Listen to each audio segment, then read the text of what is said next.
from our partners at Ubisoft Montreal. Please welcome to the stage Jade Raymond and Patrice Dessier.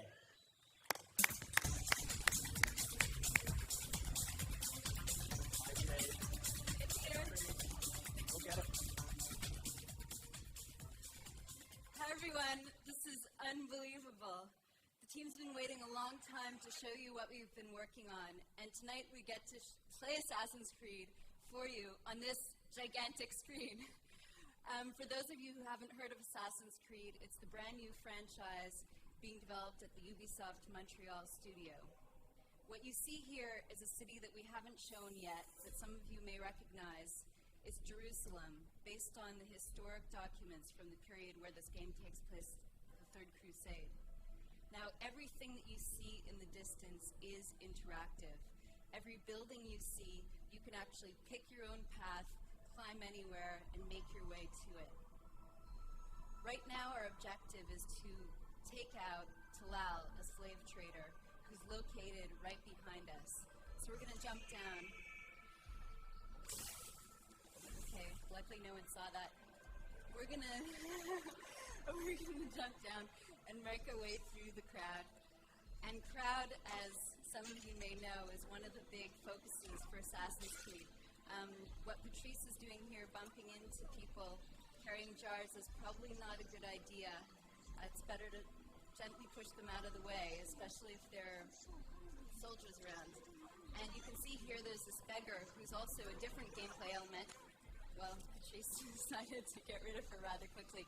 But she gets in your way and will slow you down. So part of your objective as an assassin isn't only getting to know the city, but also getting to know the people, because all of the crowd can either help or hinder you in your mission. Hey, you know what I want. What is it? So clearly these guys are protecting the pass. We're going to have to find another way into Talal's warehouse. Last year we showed you the monks over there. That's one way to get by protected areas, but we're going to show you a different trick tonight. That guard standing over there is going to be a good way to create a diversion and distract the guards below. If you can see, that dead body is drawing their attention, and we're going to use this time to swing by here. And now we're almost at Talal's warehouse.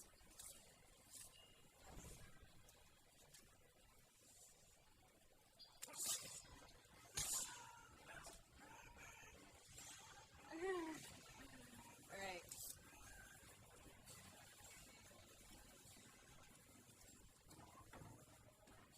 The door closed. That's not a good sign. Help me! Save me!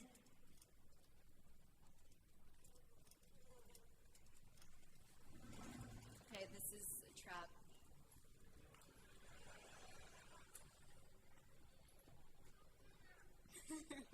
I was trying to tell him that. Now I stand before you. What is it you desire? Come down here. Let us settle this with honor. Why must it always come to violence? It seems I cannot help your assertion, for you do not wish to help yourself. I cannot allow my work to be threatened. You leave me no choice. You must die. So now since we're cornered, it's a good time to show up and fight. That was a very skillfully landed counterattack. Our fight system is very realistic. It's based on well-timed combos, like that one, and counterattacks where you use the enemy's attack animation to time your counter. You can also use the environment. And there's 4 different weapons to choose from. Patrice just changed to a short sword, which also comes with throwing knives, which are your long-range weapon. Awesome.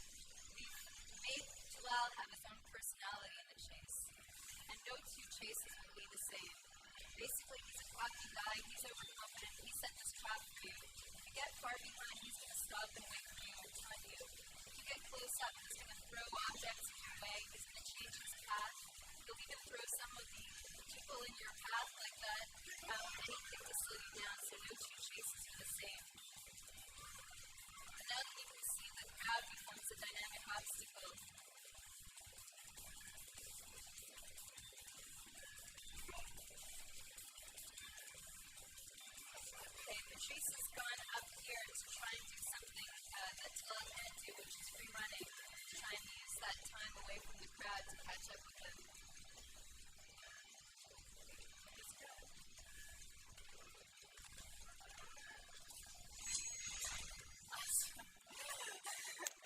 That's all we have time for tonight.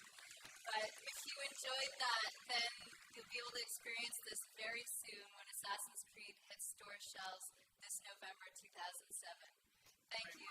Patrice, well done. Thank you. Great kill at the end. Thank you. Thank you, guys.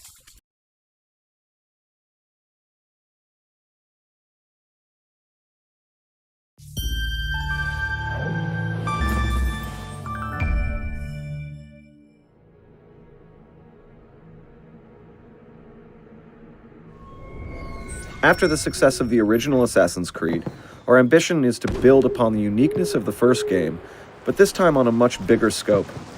Our priority is to offer variety in all the compartments of the game. And here we are, Venice at the end of the 15th century, a new time period, and a new hero, Ezio Auditore da Firenze. And he's on a quest for vengeance, which you'll learn more about as the game progresses. It's you! As you can see here, you can use your environment to assassinate your enemies. You just need to wait for the right moment and finish them off. The crowd is still one of the central focuses of Assassin's Creed 2. And of course, we've adapted its look and feel to the Italian Renaissance. This Venetian carnival is a custom we wanted to include in our game.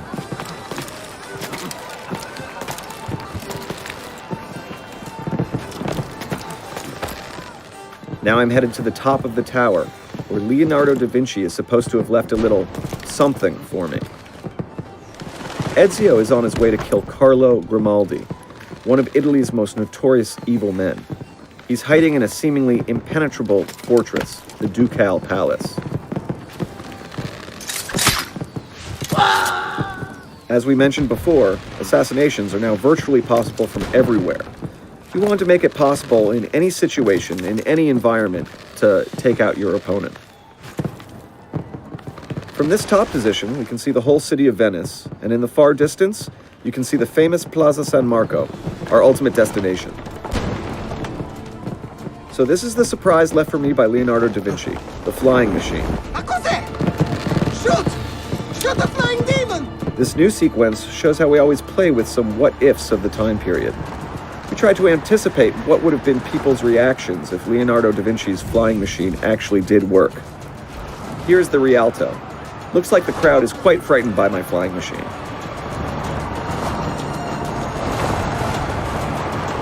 I also am using the hot air from the fires to give me attitude and speed. The fires were lit by my friends, thieves, NPC characters, who helped me plan this infiltration. I've almost reached my destination, and in front of me is the Basilica, and here, the Ducal Palace. It is very well guarded, and that's why I need to use my flying machine to infiltrate the palace and avoid drawing guards' attentions. That thing! Stop it!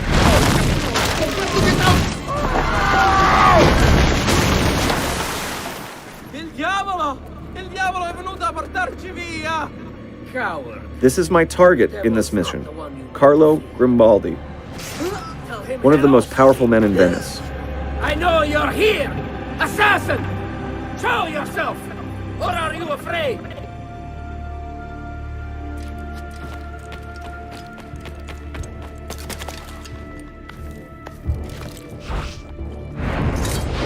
Again, we've kept the air assassinations from the first game, but we also have some new ones as well. Ezio has 2 hidden blades now, which makes him twice as lethal. Now let's focus on our target. Hiding spots are no longer totally safe in Assassin's Creed 2, as some guards now have the capacity to search them, but Ezio also has some new moves to neutralize them. There he is! Portatemi la sua testa! We've worked a lot on this fight system, again with the objective of adding more variety than the first Assassin's Creed. You have 2 new types of enemies here. This is the Seeker with his halberd, and next to him, with the axe, is the Brute, the heavy armored enemy. There's much more variety in weapons as well. There will be more than 30 in the game. New to this game, I can disarm enemies, and use their weapons against them. Let's assassinate our target. You really are the devil. Wait! I'm sure we can come to an arrangement. I'll give you anything you want. Name your price. I make this sacrifice for the greater good. Requiescat in pace.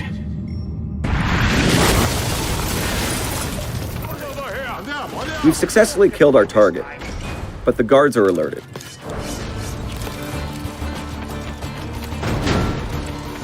The smoke bomb. Very efficient when things get a little hot. Now, let's escape by diving into the water. This ends our demo today. This is really a first glimpse at the new diversity of the Assassin's Creed experience. You have seen new gameplay types, new ways to assassinate, new moves and weapons in fight, and believe me, this is only the tip of the iceberg. Thank you.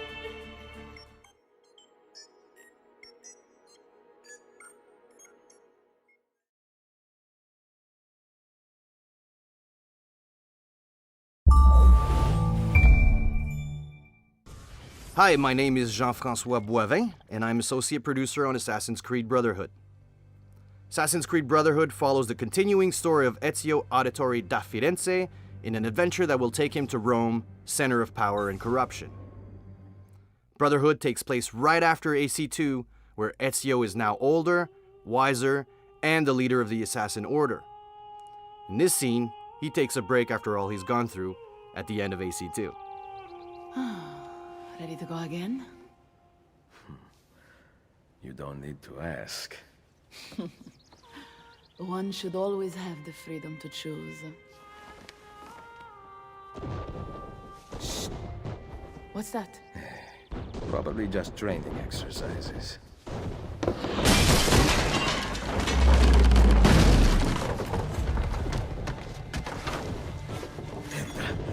I have to find Mario and rally the troops. My men are in the courtyard. I aim to lead them around back and flank our attackers. Stay out of sight. The struggle between the Assassins and Templars has escalated and will reach new heights in Brotherhood. Ezio has become a legend, and so he's actively hunted by the Templars, who will attempt to annihilate the Order once and for all. The game pushes the cinematic envelope even further, with epic, relentless gameplay moments. It's the Borgia! How did we not see this? They must have massed to the east during the night. We need to hold them off until the townspeople have escaped. I will take care of it. Use the cannons above the ramparts. I intend to lead a frontal assault. Do you have it? I am keeping it safe. The Borgia must not be allowed to breach the walls until everyone is safely away. Insieme per la vittoria. Insieme. Uncle, be careful. I will.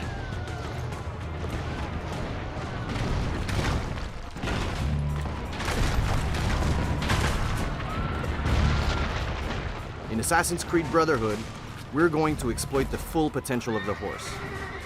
For the first time in an Assassin's Creed game, you'll be able to ride horses inside cities. The horse will play a major role in mission and free roaming, and can now be used in acrobatic sequences as well as advanced combat. So you'll have the ability to use melee weapons against enemies on horse, or ranged weapons such as the crossbow. The horse will also be effective for executing quick escape strategies. Ezio's story in AC2 was driven by vengeance against the Templars because of the cowardly murders of his father and brothers. Well, this time around, Ezio understands there's much more at stake. Ezio will have to prove his leadership, strengthen and unite a weakened assassin order. But for now, Ezio must defend his villa and his allies. Signora Vittoria, thank God! We must put them back until the villagers escape! Load the cannon. Destroy their cannons, Signore! Ezio needs to man the cannon and fire its siege towers to protect the villa, giving enough time for the villagers to flee to safety. The cannons became a staple in battalions as well as defense fortifications in the 15th century due to their sheer power and efficiency. Ezio's uncle, Mario, had the cannons installed in the villa anticipating an attack such as this one after what happened at the end of AC2. He's dead, Signore! And gameplay diversity is still a huge priority for us. This ballistic gameplay is just one example, as Ezio will have multiple new gadgets and machinery at his disposal. Keep going!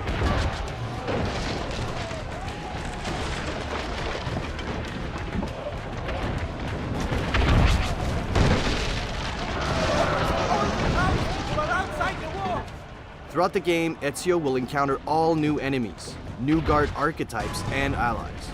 But right now, Ezio is up against the Papal forces, highly trained, extremely skilled soldiers. Save them! Wait! Soldiers are climbing the walls! Signore! Forget the cannons! You must stop them! Here, the enemy managed to breach the wall, and Ezio needs to fend off the attackers. So we're always trying to think of new ideas to help the player get around the city in cool and efficient ways. So here Ezio uses a merchandise lift, allowing him to travel up many stories almost instantly. In Brotherhood, we want you to take the offensive, so we changed our fight system to reward those that strike first and strike fast. The player has new moves and mechanics to quickly eliminate multiple opponents, and we've made the AI much more aggressive. Enemies will also now attack simultaneously, but Ezio can counter or use combo strings to dispatch multiple enemies using melee and ranged weapons at the same time as well. Just here I killed the first enemy using my sword and quickly shot the other guy with my gun.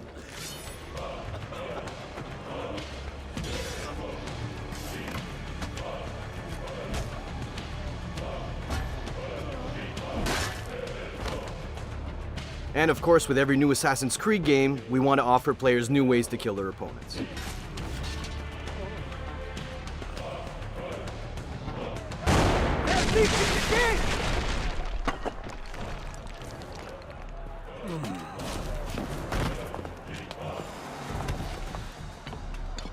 Here's Cesare, Ezio's nemesis and biggest challenge to date. I know you're there, Ezio! The Pope told me about you and your little group of assassins. And this! Give me the gun his friend fashioned for us. We've had too much bloodshed. I think the cleansing is in order. So consider this an invitation from my family to yours.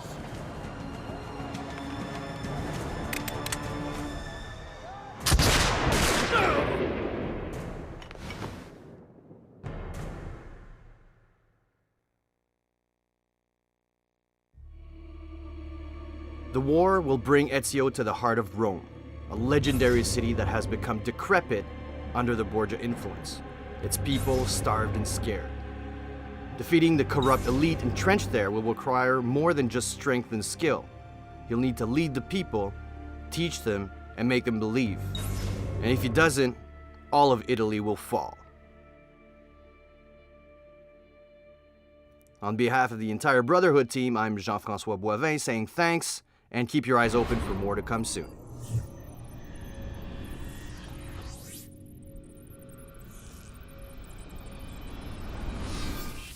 Get the Deadly Harlequin multiplayer character only when you pre-order at GameStop. Product not yet rated.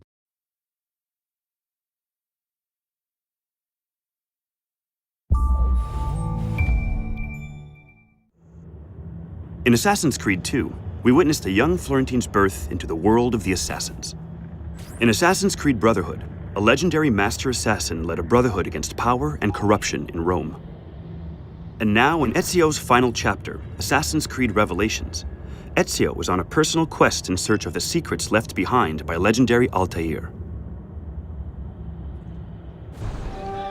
Instead of finding the answers he seeks, he soon realizes the Templars are also looking for the keys that are scattered throughout Constantinople that unlock the hidden library. Today we'd like to present to you a mission that occurs halfway through our game. Ezio is hot on the trail of a leading Templar who has the last key he needs. He must leave Constantinople for a Templar stronghold, which won't be an easy task as the Ottoman elite guards, the Janissaries, are hell-bent on stopping him. Ezio will need help to get out of Constantinople. Yusuf, the local leader of the assassins, is an important ally. Sayun Auditore. Word around the city is you're leaving us. Is nothing I do a secret. Not to worry, brother. The captain of your ship is a friend, but neither of you are going anywhere just yet. The Janissaries have raised the chain across the mouth of the Halich and ordered a full blockade until you are caught. They raised the chain for me. We will celebrate later. Here, I have something for you. Careful. This has 50 times the kick of our usual bombs. Gather your men. This will attract some attention.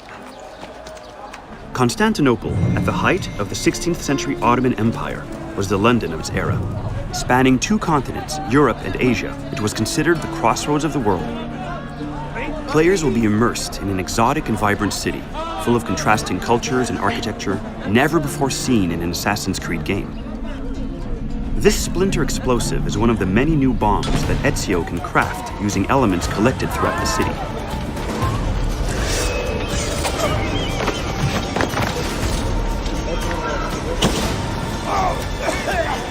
Ezio's instincts have evolved. His new eagle sense allows him to assassinate enemies in a stealthy manner with the thick smoke provided by this new smoke bomb.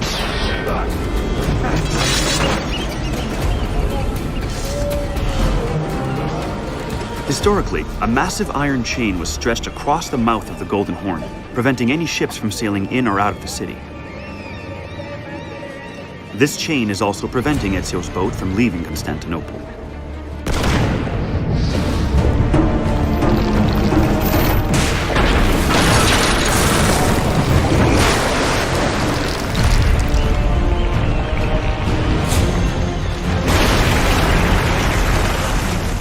Here, Ezio will use his most dynamic and versatile weapon to date, the hook blade. Stop him! The hook blade also allows Ezio to be even deadlier and more efficient in combat.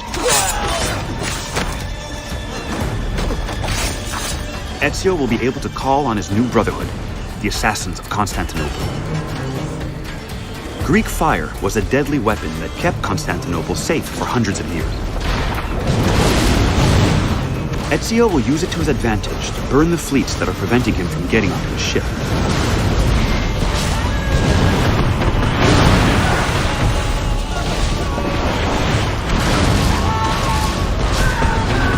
As you can see, it's pretty effective.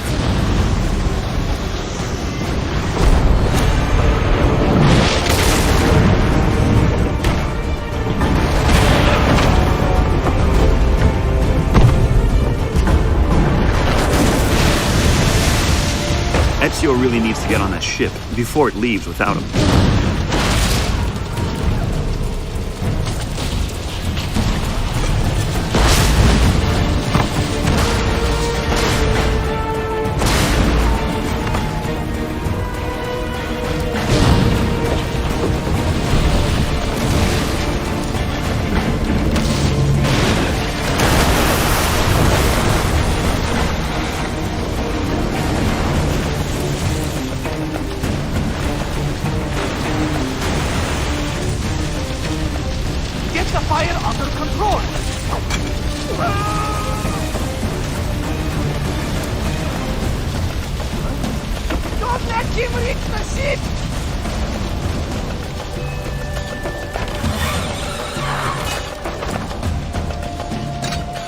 The hook blade allows you to bridge combat and movement.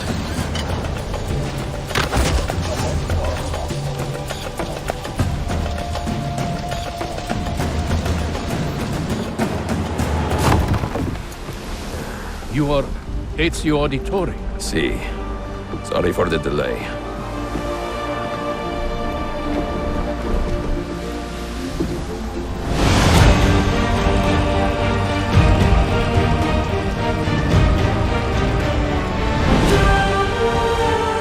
Here you just got a glimpse of Ezio's last stand against the Templars in Constantinople. Assassin's Creed Revelations is the final chapter in Ezio's trilogy that will bring his and Altair's stories to a close. It is the essential game to understanding the past and future of the Assassin's Creed saga.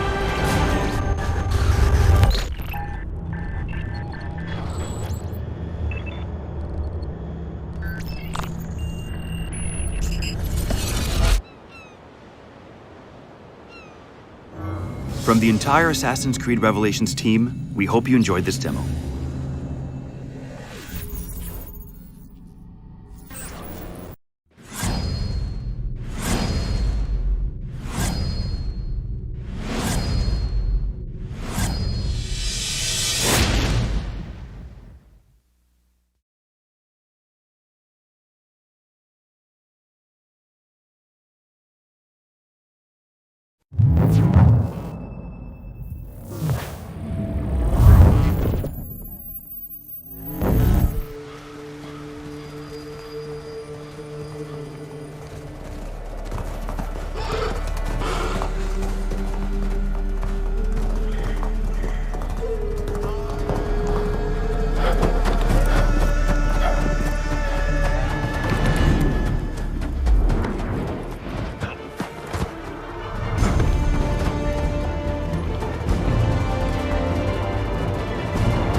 My Mercury shipment hasn't arrived. Can you help me?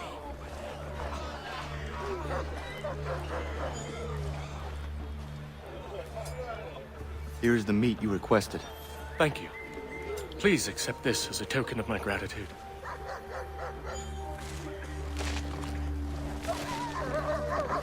Haven't eaten proper food in weeks. About ready to start gnawing on my boot leather. Where is Silas? Still holed up in the fort along the cliff. I hear he plans to leave tonight with a small force and attack a continental camp further south. You could follow them. Let the Patriots fight their own battles. I'm here for the Templar. To the point as always. Very well, stick to the woods. The fort is heavily defended, but if you approach silently, you should be able to make short work of them.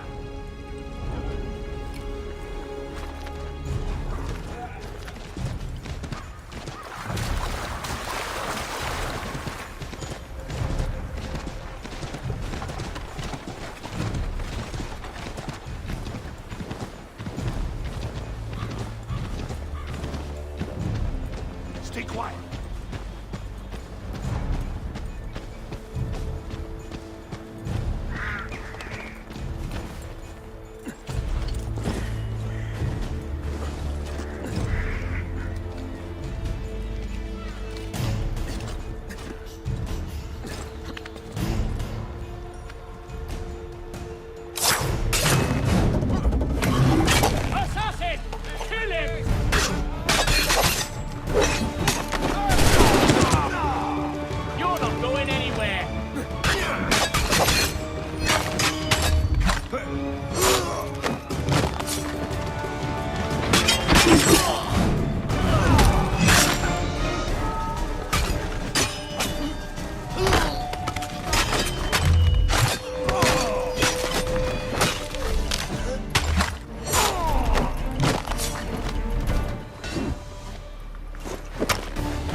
Wide of the mark, Kenway. Maybe he remembers where his rat is hiding. Before my aim markedly improves. That flushed him out. I'll catch you up, Thatch. There's no drinking after death, lads.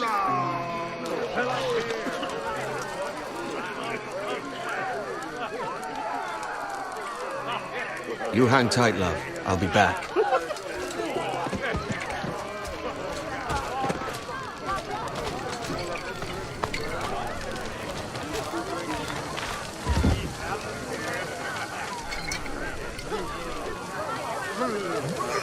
I'll come back for your coin later, lads.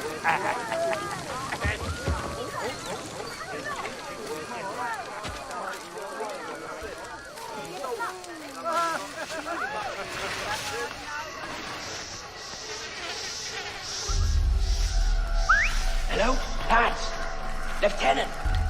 You out here? Jenkins, what's the news? Damn near a riot out there. And I reckon Kenway suspects something. He don't miss much. What was that? You certainly didn't bring some of those sand rats in tow, Jenkins. Look sharp. Stevens, make certain there's no surprise. Secure the other side and watch the bar. Aye. Here. Please get in the mark.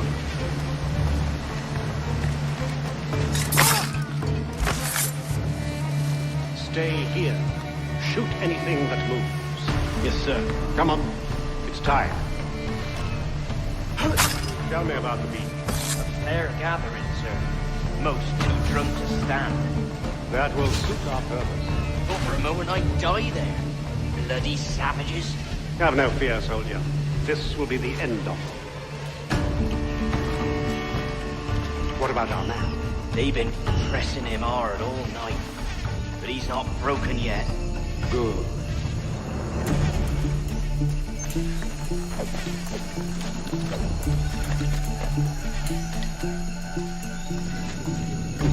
Quickly, send the signal.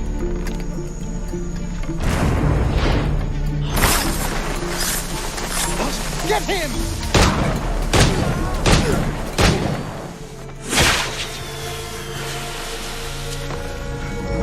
What the devil?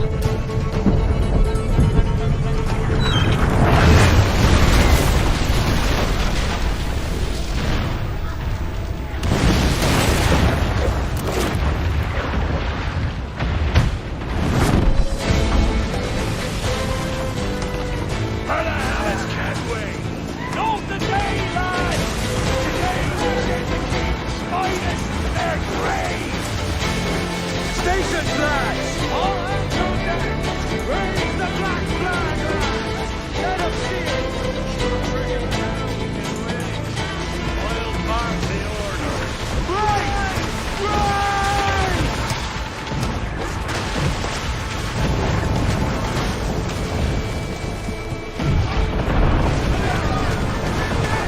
Load the cannons!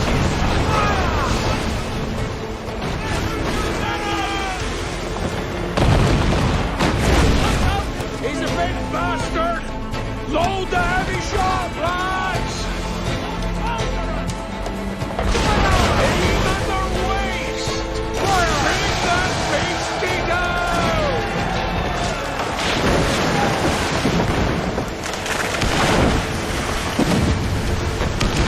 Brace for impact! What the hell, lads?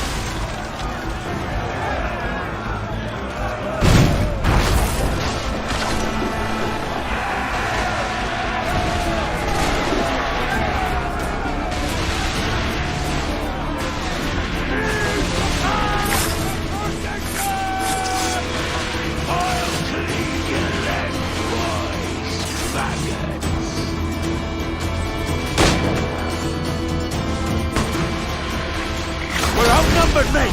It's not the first time, Kenway. And it won't be the last. Take no quarter, lads, and give none neither!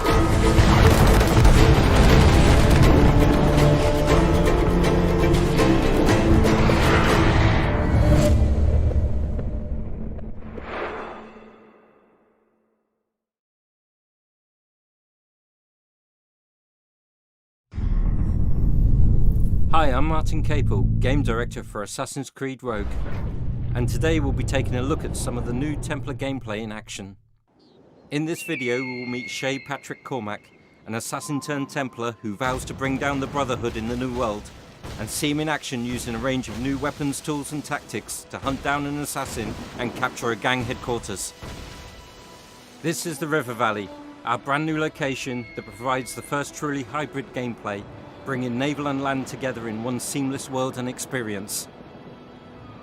The River Valley is set in the American interior, where the colonial forces of Britain and France fought for supremacy during the 7 Years' War, and the waterways were a lifeline for both nations. Shay's ship, the Morrigan, is equipped with the most advanced weaponry for its day.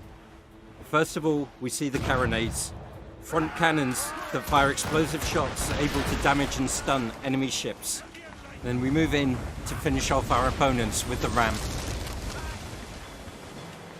Besides its weaponry, the Morrigan is also faster and more maneuverable than the Jackdaw from Assassin's Creed 4, allowing you to turn tighter and avoid enemy fire more efficiently.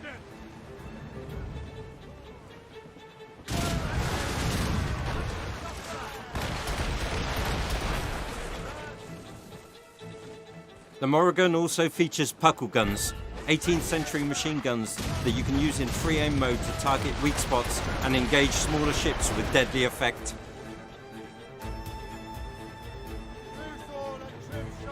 And if you find yourself being chased, then you can use another Templar tactic, the burning oil barrels. They slow down enemy ships and deal a great amount of damage.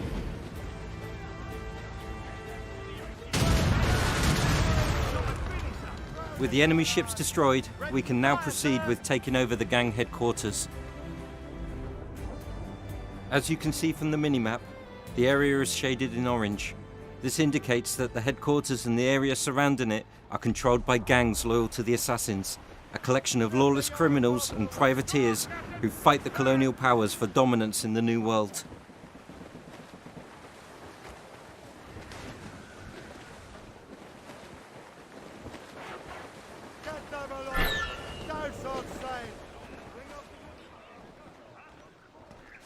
As you step ashore, you will see the objectives you need to complete to take control of the headquarters, to destroy the barrels of poison gas, to cut down the assassin flag, and to kill the gang leader, the assassin. Shay's new arsenal includes an air rifle and grenade launcher. The grenade launcher uses a range of area effect ammunition types, such as the sleep grenade, while the air rifle offers more precision.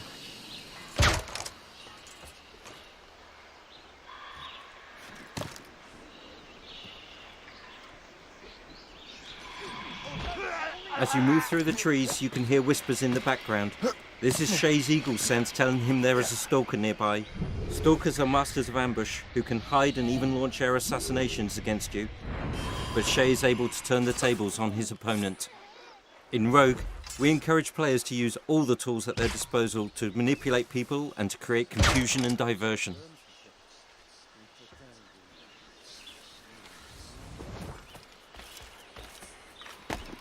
So now we are moving in on the first of our objectives, a barrel of poison gas.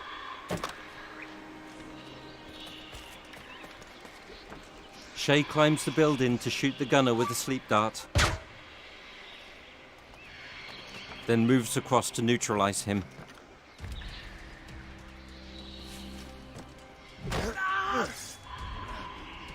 Using a firecracker dart, Shay splits the barrel, spilling its contents and affecting those people closest to it. Moving on to the next barrel, this time we will get in close. For Rogue, we have improved the navigation, making it easier to access high places and to move around freely and fluidly.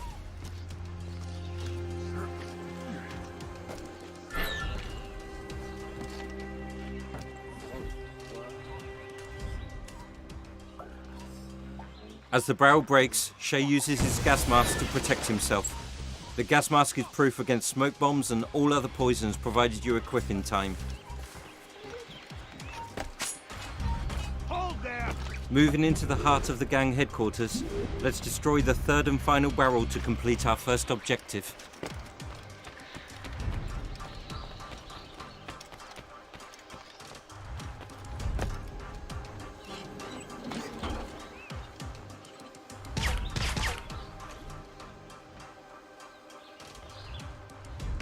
Again, Shay uses a firecracker dart to destroy the barrel. This time you can see a prisoner being affected by the gas and join in the fight. An injured guard using a smoke bomb, and guards coming in to attack the berserked enemies and becoming berserked themselves.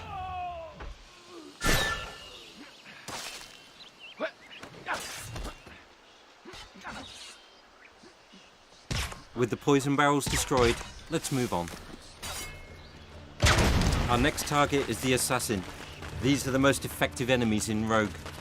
Switching on Eagle Vision, we can see that he is nearby, so let's proceed with caution. The assassin delivers a devastating strike and throws a smoke bomb to disorientate Shay. But Shay uses his gas mask to negate the effects of the smoke and gives chase. The assassin shoots Shay and calls in reinforcements to his aid.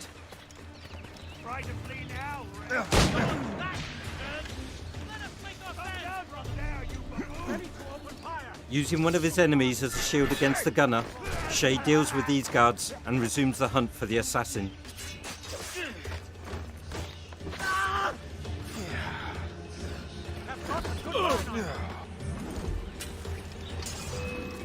The compass in Eagle Vision shows us that the assassin is behind this building. So going up high, we can launch another attack.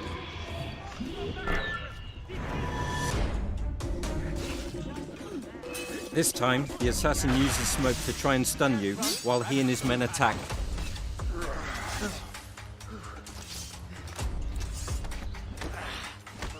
But with his guards defeated, the assassin flees again.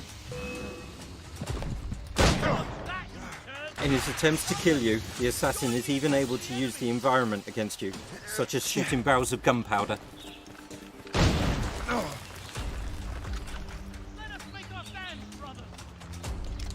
Finally, Shay takes to the rooftops to chase the assassin down and succeeds in eliminating him using an air assassination. With the assassin neutralized, the final objective is to tear down the symbol of gang control, their flag.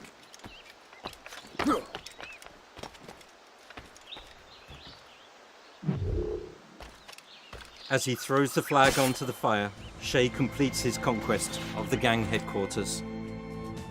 We hope you've enjoyed this latest glimpse into Assassin's Creed Rogue, and we look forward to you joining us and Shay in his epic adventure. Assassin's Creed Rogue.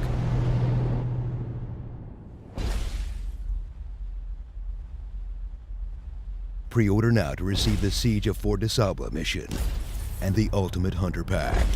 Pre-order now, available November 11th, exclusively on Xbox 360 and PlayStation 3.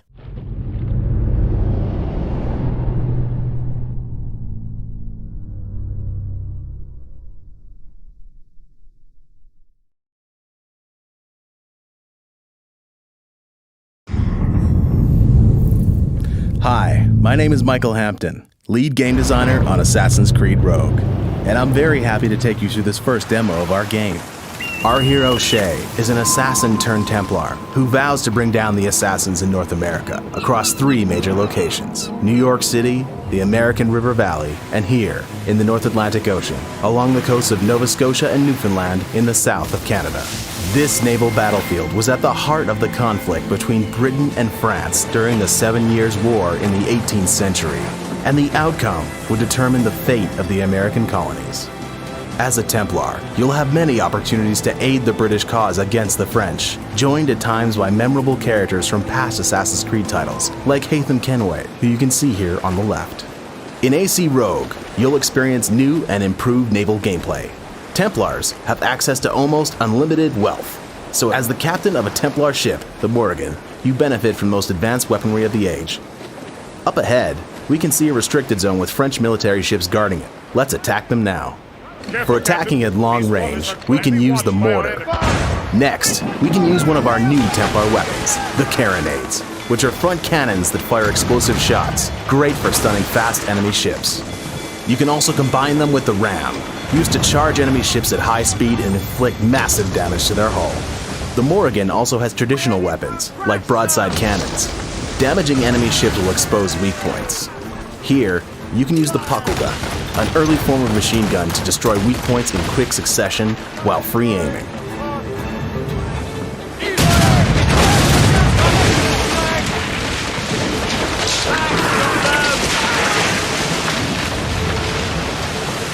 This ship is chasing us. In these situations, another new weapon, the burning oil, is the best way to get rid of them. As you can see, we leave a trail of fire behind our ship that will burn all of our pursuing enemies. The loot we have gained from this battle can be used to upgrade our ship at any time. But for now, let's continue to explore the open world. On the left, we can see one of many French military settlements that we can infiltrate. Each one you can take down will aid the British war effort, and will often unlock Templar missions for you to complete inside. We'll sail on to another location this time, the Sapphire Shipwreck, located further north in the Arctic. To get there, we'll have to break through an ice sheet that's blocking access to the area. Our ship is already equipped with an icebreaker ram, so we can cross through it easily. But this is an upgrade you'll have to gain through your progression in the story.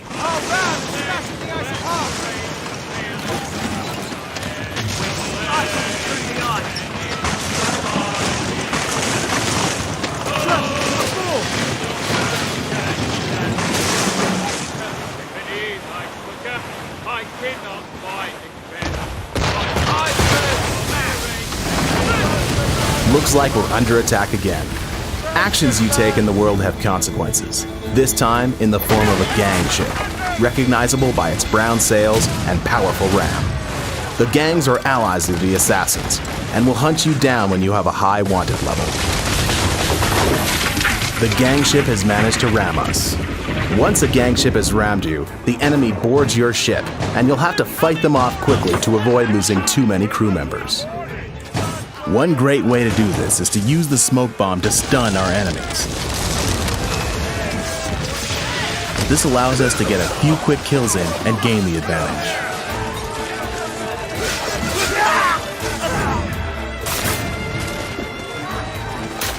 Here is their captain. Trained by assassins, he is highly skilled in combat and difficult to take down. Let's see if we can surprise him with the rope dart.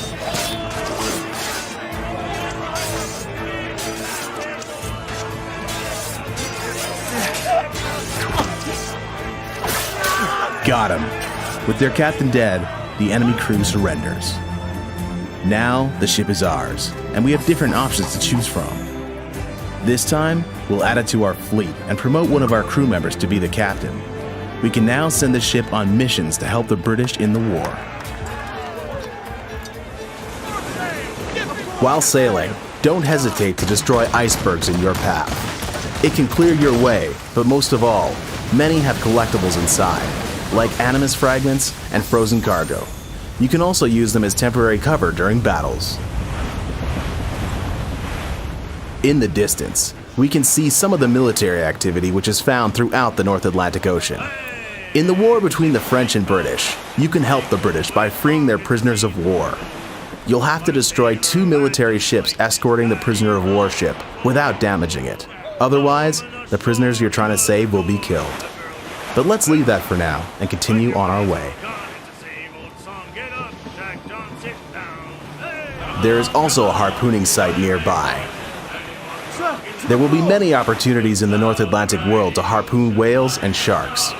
Hunting these animals will allow Shay to craft unique weapons and armor. Here is one of our new animals, the narwhale, which is typically found in this Arctic region. For now, let's continue to our initial objective, the frozen shipwreck. In the background, we can hear our crew singing. There's around 20 new shanties you can collect throughout the game, along with many of your old favorites from Assassin's Creed 4 Black Flag.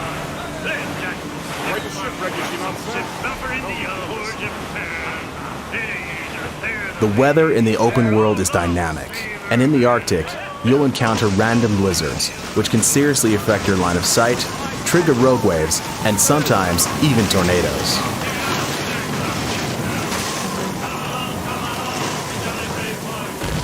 Finally, we've arrived at our destination, the Sapphire Shipwreck. Let's dock there now.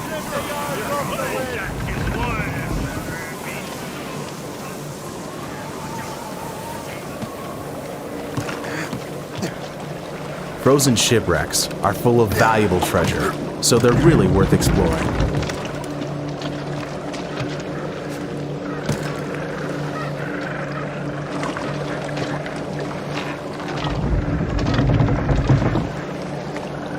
Let's head over there and check out the high point.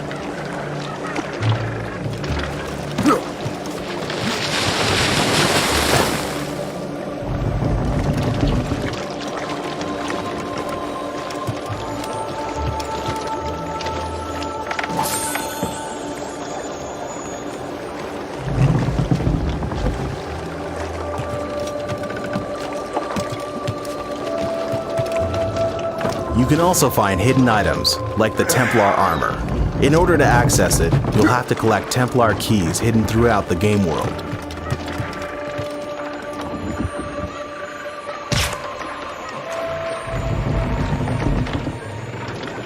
Here, we can see a polar bear. It's too far for us to reach now, but he is part of the unique wildlife which you can hunt in the Arctic.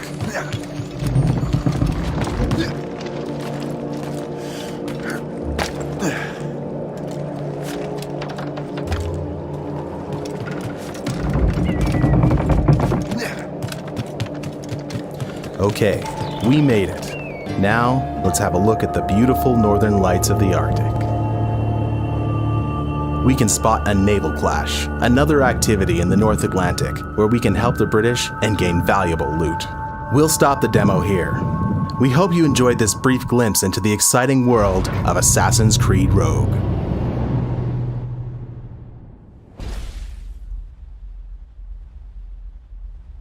Pre-order now to receive the Siege of Fort DeSalba mission and the Ultimate Hunter Pack. Pre-order now, available November 11th, exclusively on Xbox 360 and PlayStation 3.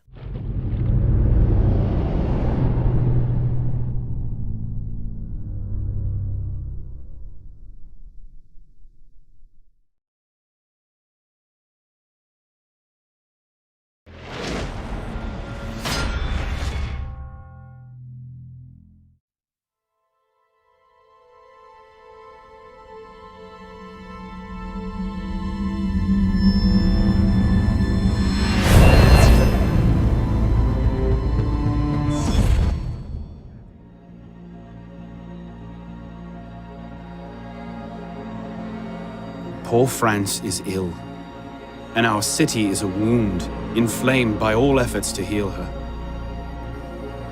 A king once ruled, headstrong and corrupt.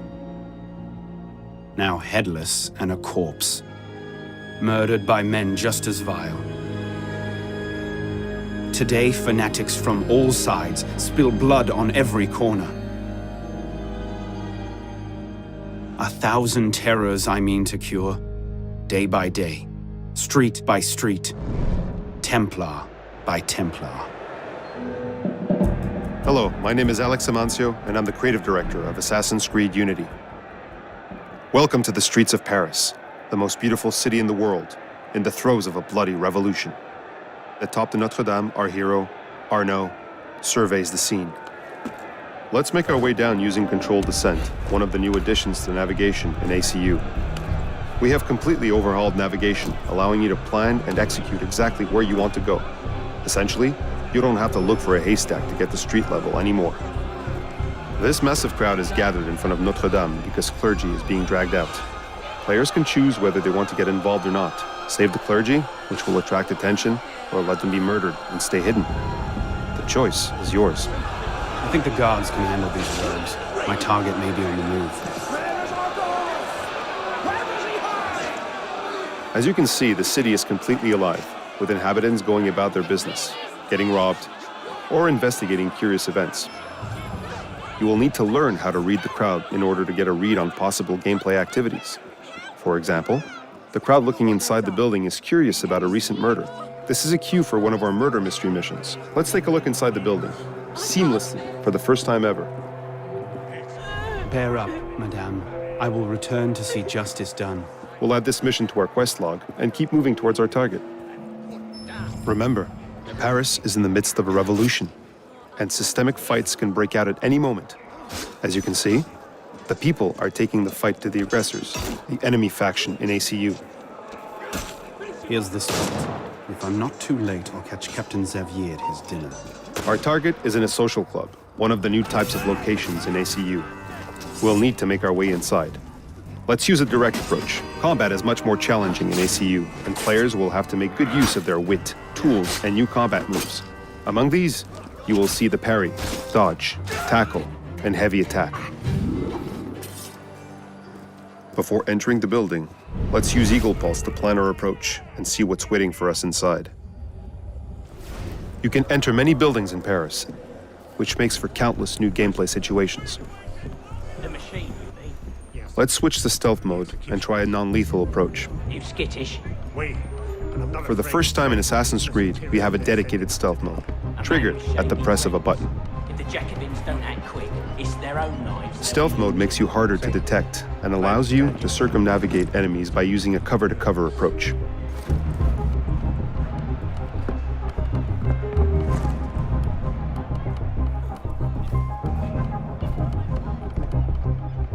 Our target is hiding away on the 3rd floor. Let's get to him.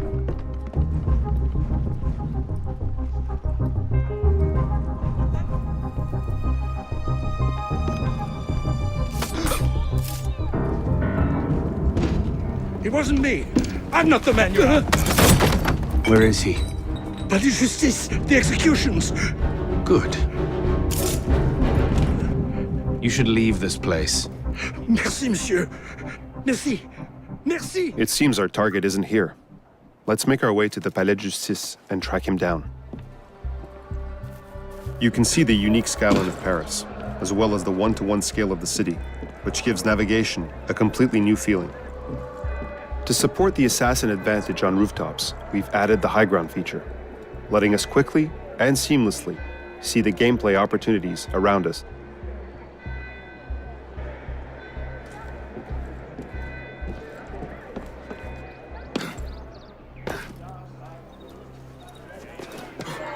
Taverns are social hubs of a kind, offering a variety of options to players, such as shopkeepers and join-in-progress opportunities for co-op missions.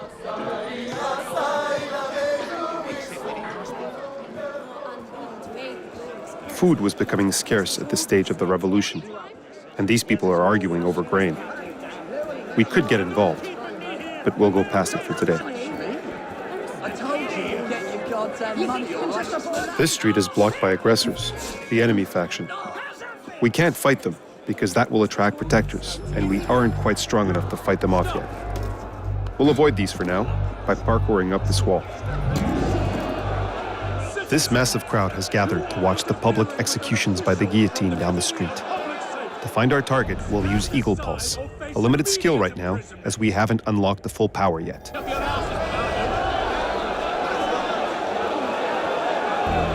Our target, Captain Xavier, is making his way to the guillotine stand to start the executions. As an assassin, we are the blade in the crowd. We have a lot of ways we could kill our target. We can use the Phantom Blade, the new assassin's signature weapon. We could use a stun bomb on the guards. Or we could use the new disguise skill and walk right up to him. In this case, let's send a message to the Templars and make this execution as public as we can.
History.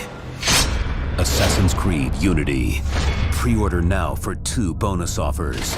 The Guillotine Spin to Win game. Get a chance to win prizes every Friday. And the explosive Chemical Revolution mission. Pre-order now. Available October 28th.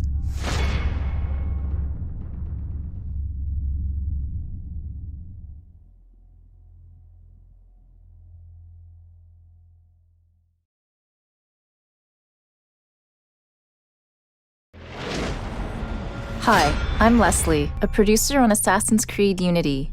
The team and I are excited to present the world premiere of our new co-op gameplay. For the first time ever, you can experience the open world of Paris with up to 3 friends in one of the most brutal, chaotic time periods in human history, the French Revolution.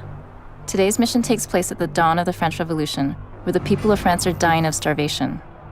4 assassins will be playing together to infiltrate a royal palace under siege. Your objective is to assassinate the Marquis, a corrupt noble hoarding food, and help bring justice to the people.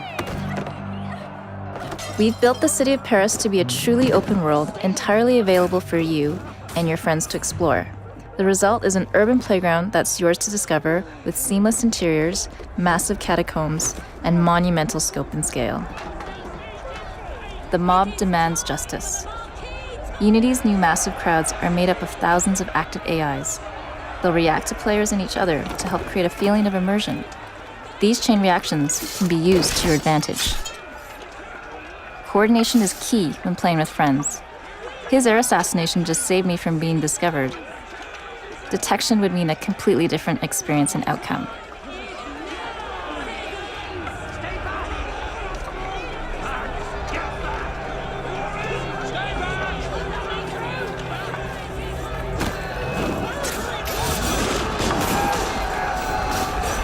Assassinating the guards inspired the crowd to storm the palace by force. These massive crowds are but one of Paris's inhabitants. Rival factions fight for control in the bloody revolution streets.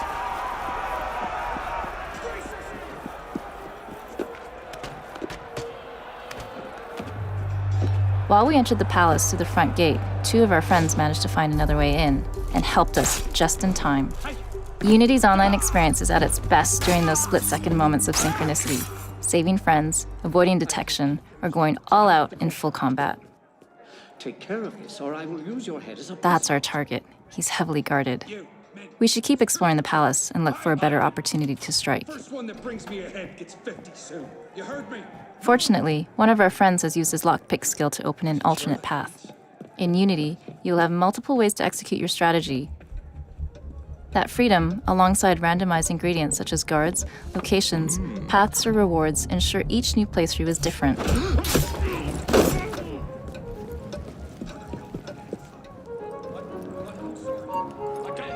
We need to hold the rear gates. I will run my...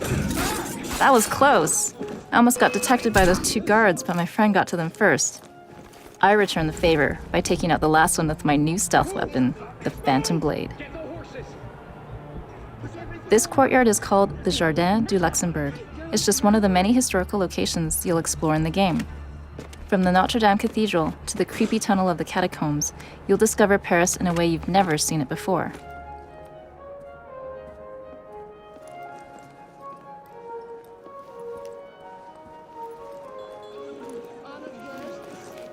Thank you all for coming. Despite the poor sports outside, our illustrious host, the Marquis, wishes to assure you that the rabble outside can cause us no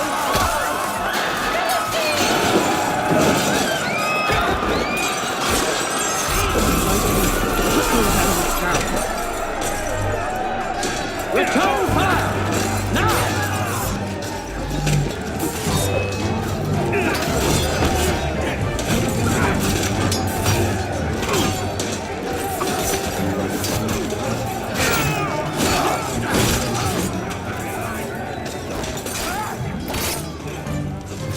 Playing with friends means that combat is cooperative, deeper, and more challenging. You can stake out large areas, plan, strategize, and take down much bigger threats together. Together. Spare me, please. They're only peasants!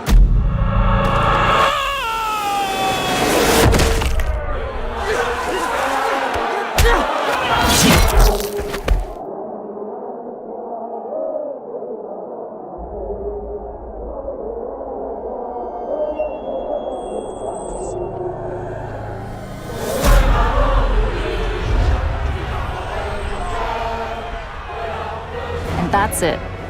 Experience the chaos of the French Revolution with your friends in Assassin's Creed Unity. Thank you.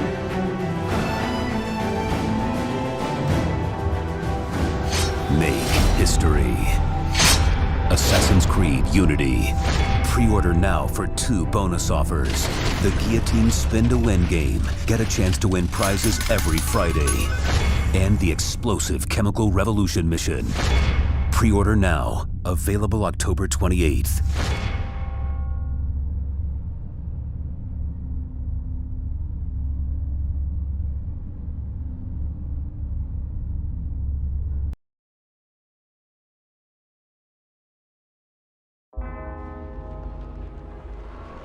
Let me show you what I mean in this first gameplay walkthrough of Assassin's Creed Syndicate.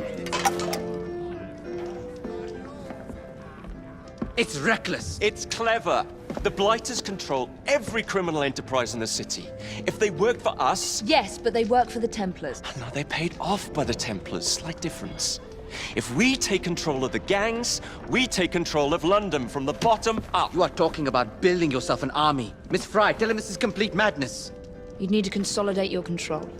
I can keep the rival gangs and the police from sweeping in and seizing the territory. You can't very well send Bloody Nora an engraved invitation. We have no idea where they hold up. Yeah, we do. You found them? The Blighters are operating out of the rookery. Bloody Nora will be there. Good work, Clara. Tremendous work. Jacob. Can't talk now, Henry. Duty calls. To your health. Apologies, Mr. Green.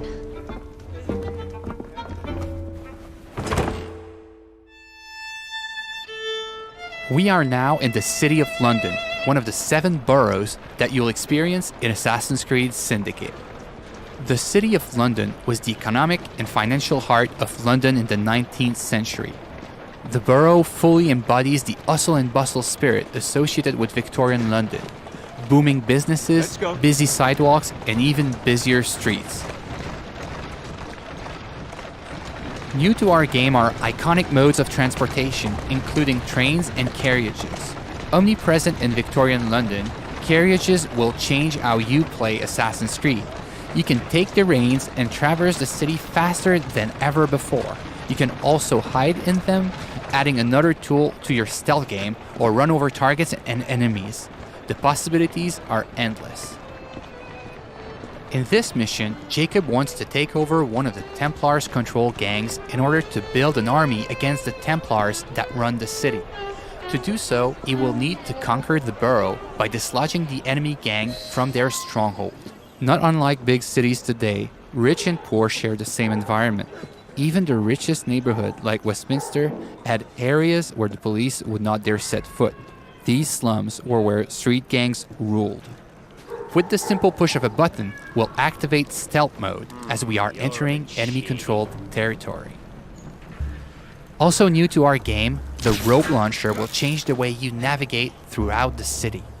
With this new tool, you can climb the highest building in seconds or zipline from rooftop to rooftop.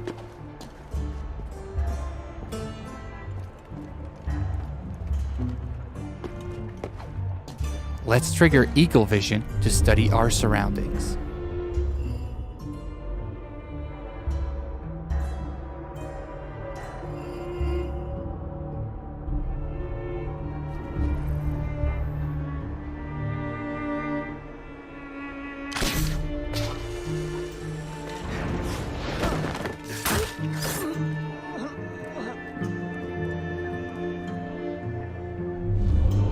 We can see that one of our allies is in trouble. Let's give him a hand.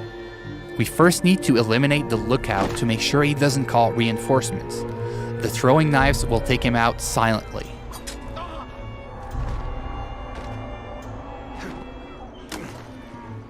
Well, that doesn't look entirely honest.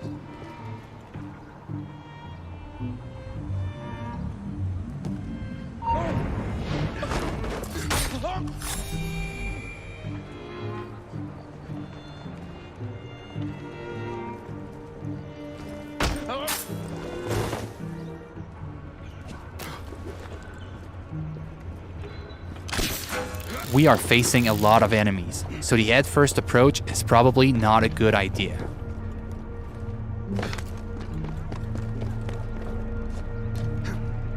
Also new to our game is the ability to use the environment to take out your enemies.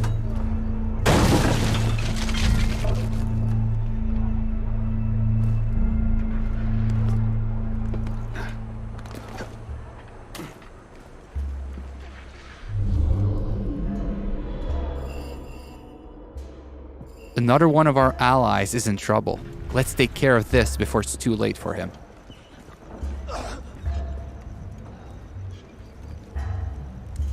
Are you in danger, citizen? You don't look the slightest bit disreputable. Please don't start any trouble. Here now,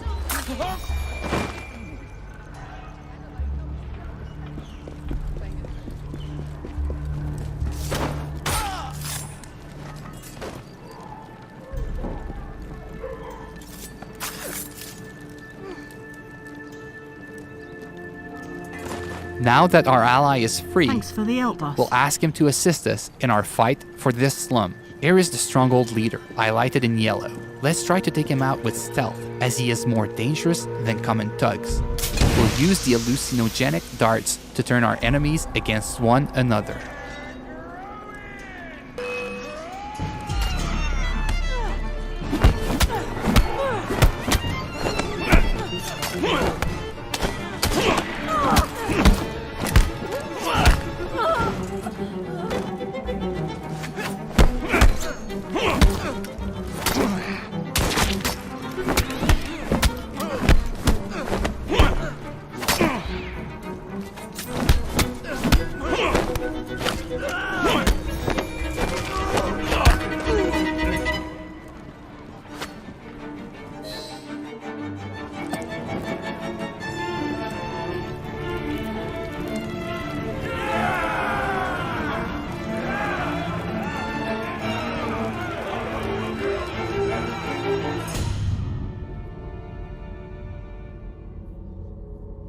This slum is now won, and your gang occupies the territory. Well, well. The assassins have come crawling out of their holes, have they? Damn it, boys! Deal with this! We were caught in a trap orchestrated by Bloody Nora, one of the 7 Templar gang leaders. Her rule of the borough has been one of cruelty and suffering. We need to take her out once and for all. Let's go. Come on.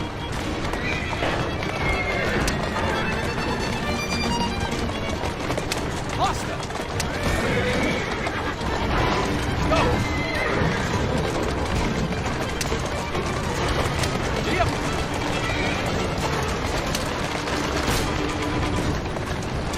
Bloody Nora's thugs are trying to make sure you don't get there, ramming our carriage to kill it.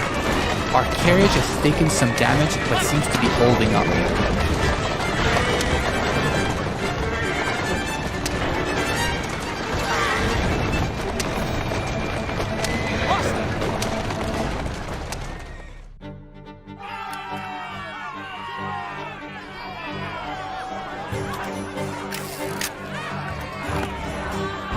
We made it to the gang war, an all-out confrontation between your gang and your rival for the ultimate control of the borough.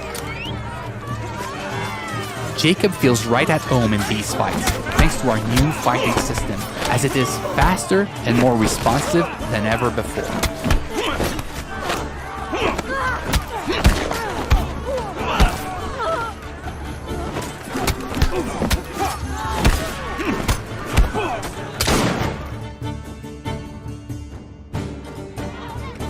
Ladies and gentlemen, we are Jacob and Evie Fry.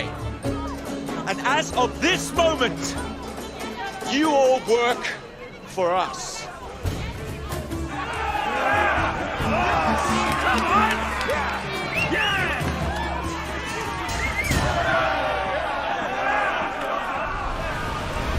Assassin's Creed Syndicate. Available October 23rd.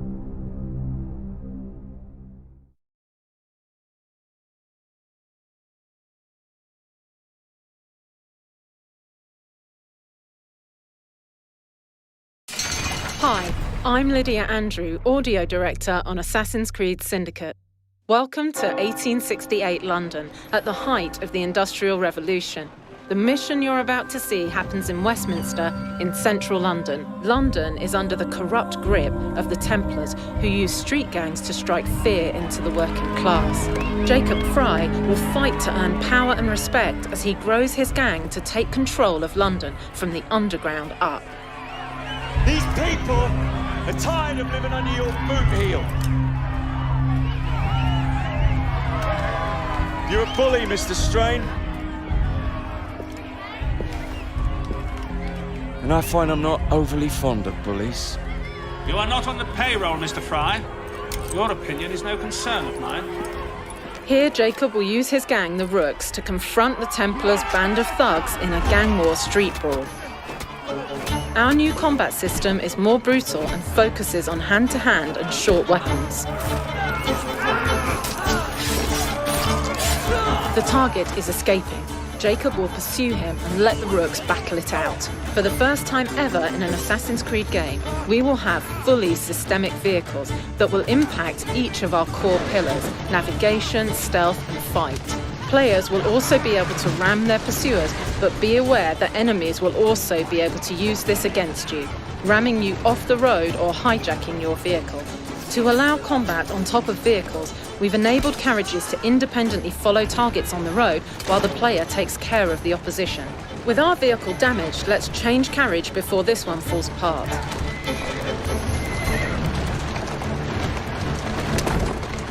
The target's taken refuge in London's Victoria train station, one of the many historical locations you'll be exploring, teeming with life and gameplay opportunities.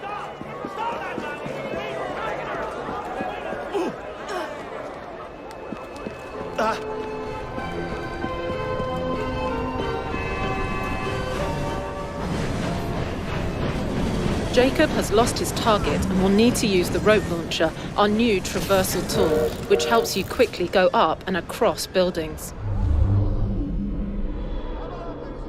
The rope launcher can also be used as a horizontal fast travel, making navigation faster and easier. The target's getting away on the train. Let's see what we can do to reach him. Trains were an important part of the era and will offer a wealth of new gameplay opportunities.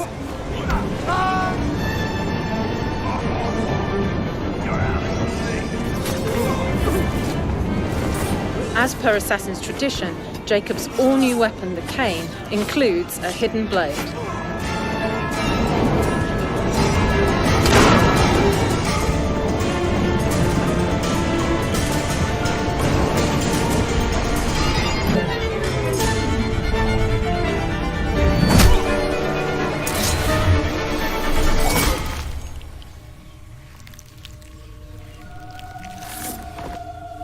My death accomplishes nothing, assassin.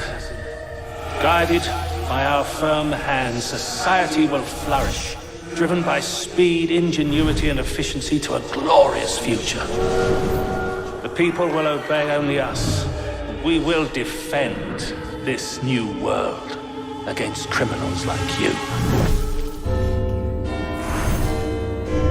I believe the world has other plans. And that's it for today's demo. Hope you enjoyed this E3 preview of Assassin's Creed Syndicate. We can't wait to show you more soon.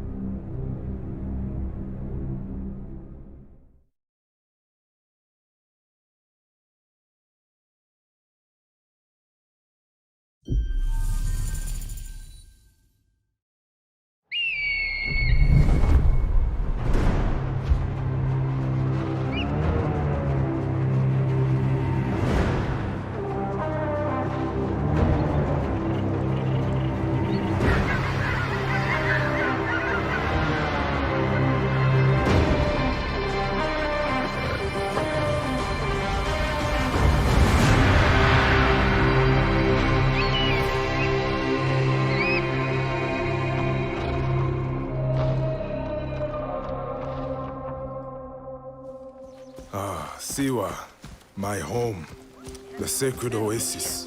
The Medjay has returned. I thought he was dead. Our Magi, the last protector, our treasure and faith. Siwa has not been the same since he left. I hope you are here to rid us of Medunamun.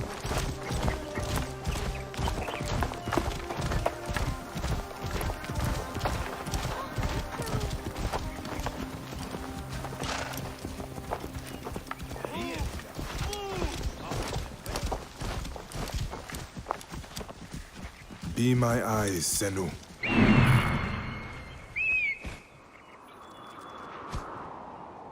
This temple resembles a fortress. What has happened? Get out of my way.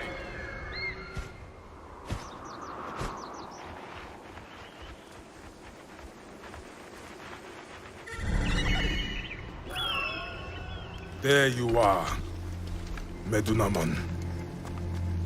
The next masked one on my list.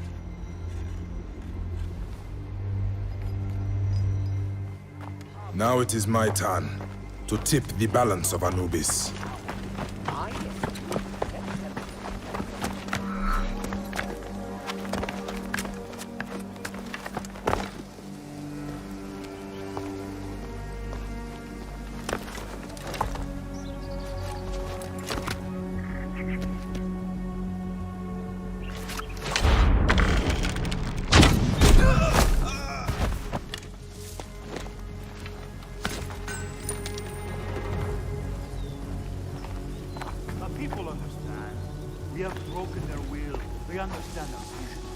Better be careful here. I should go drop these priests in the desert. Let us stand to take them.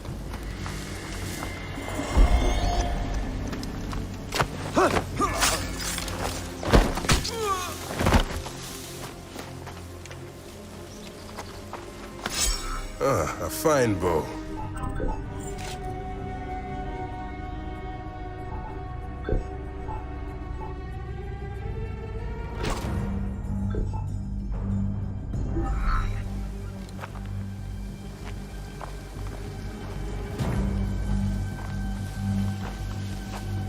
If the people see these dead priests, they will surely revolt.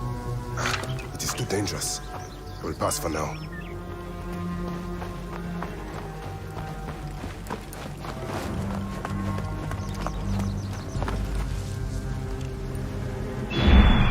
Guide me, Senu. Medunamon.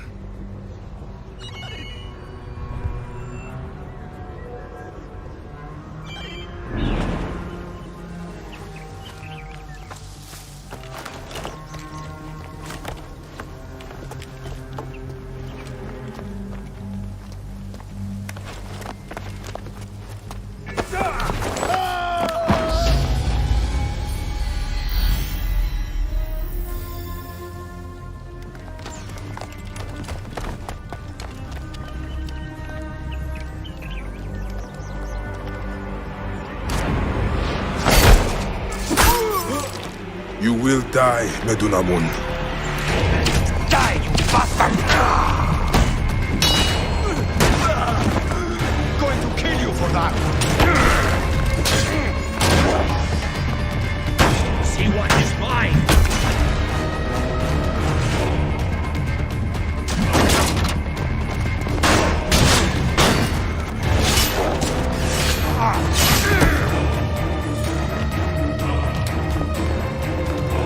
Finally.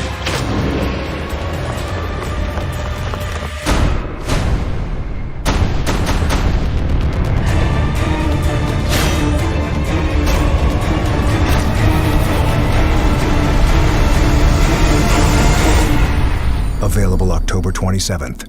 Pre-order now and get a bonus mission, Secrets of the First Pyramids.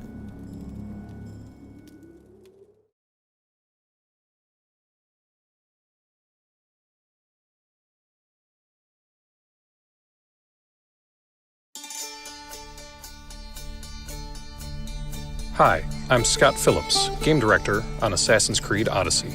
Today I'm excited to give you a sneak peek at 3 years of hard work from the Ubisoft Quebec team, and our transformation into a full-blown RPG with choice at the center of everything. In Assassin's Creed Odyssey, you will play a mercenary who embarks on an epic odyssey to reunite their family and confront the ones who tore it apart. Your ship, the Adrestia, will be your home base and its crew like family as you seek adventure sailing the Aegean seas and exploring the lands of 5th century BC ancient Greece. And for the first time ever, you will choose to play as either a male or female hero, Alexios or Cassandra. Both heroes will share the same story and gameplay possibilities. Today, we're going to play as Cassandra as she arrives at the beautiful Greek island of Mykonos. Mykonos represents just one of 8 different biomes of ancient Greece, each with their own style, stories, and adventures to discover. In Assassin's Creed Odyssey, choice is key, and it's why we've introduced interactive dialogues. Ah, Mykonos Island, built from the corpses of giants slain by the legendary Iraklis. Read me the note again. Eagle-bearing Mystios. That's you. We are a small but fierce group of rebels who'd pay you handsomely to help us overthrow our Athenian oppressors. A warrior named Diocles fights with them. None who face him survive. Please, Mystios, our people are dying. Signed, Kira.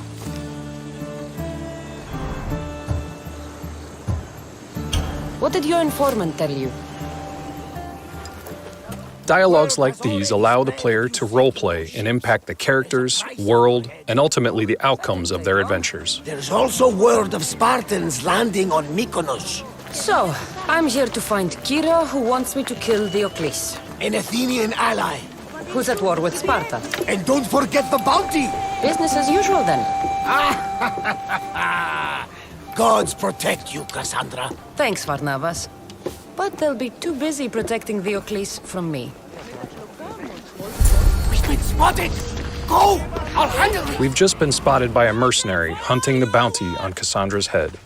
Mercenaries are powerful enemies hired to hunt you down. Odyssey takes place during the Peloponnesian War, a time when the 2 powerhouses of Sparta and Athens are fighting for control of all Greece. Spartans and Athenians both use mercenaries to do their dirty work, but they also have armies of their own, as long as they remain strong. Mercenary. This can't be good. We've crossed paths with another mercenary hunting Cassandra. By killing mercenaries such as Malios, you can ultimately become the most famous and fearsome mercenary of ancient Greece. Just one of the many side stories of Assassin's Creed Odyssey. You want my head? Come and take it! Combat in Assassin's Creed Odyssey is focused on offense and quick movement. Instead of blocking, you will be parrying and dodging attacks to create openings to use your special abilities. These special abilities are devastating thanks to the first civilization artifact that Cassandra wields, the broken spear of Leonidas.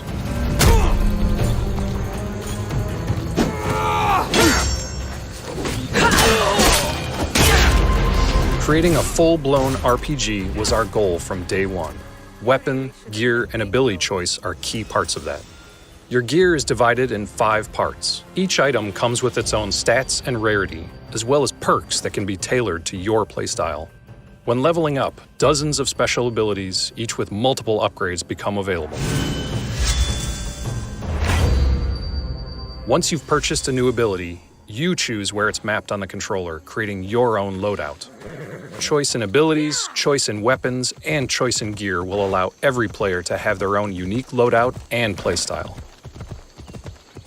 Assassin's Creed Odyssey will constantly entice players with adventure across hundreds of quests, locations, as well as dynamic events. Varnavas was right. Spartans have made themselves right at home. And in those adventures, for the first time ever, you will be able to lie, betray, or roleplay the hero. It's all up to you and how you choose to play. I'm looking for Kira. What do you want with her? Ha! The mercenary who bears the eagle of Zeus. You got my message. It said something about paying me handsomely. Ha! Mercenaries. Athenians have enslaved our people for too long. Help us free Mykonos from their grasp, and you'll have more drachmi than you can carry.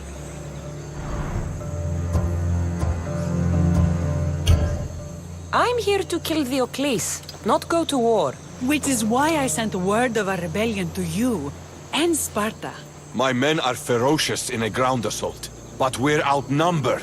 And the Oclis fights with the fury of Ares. Join us in battle. If you're half the warrior Kira says you are, we'll grind these Athenians into dust. All right, Spartan. I'll fight with you. But the Oclis is mine. To battle then. Cassandra has agreed to help the rebels in a conquest battle. These conquest battles pit hundreds of soldiers against each other and can take place with or without the player's help when a nation becomes weak. The outcome of these battles, as well as your choices in the game, will have dramatic impacts and shape the future of Greece.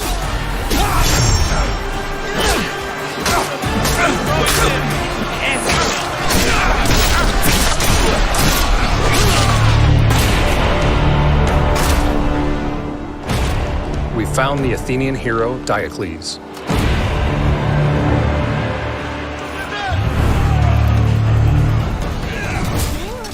Combat in Odyssey is fueled by adrenaline. Adrenaline is earned by dodging, parrying, and landing hits on enemies. When the player has enough adrenaline, it can be unleashed in devastating special ability attacks, like Sparta Kick.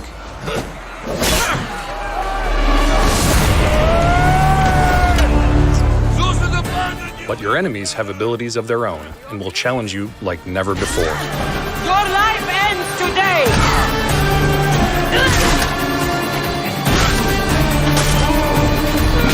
With Diocles dead, Mykonos Island will now be controlled by the Spartans. Thank you for watching. I hope you've enjoyed this sneak peek at the epic adventure of Assassin's Creed Odyssey, coming October 5th.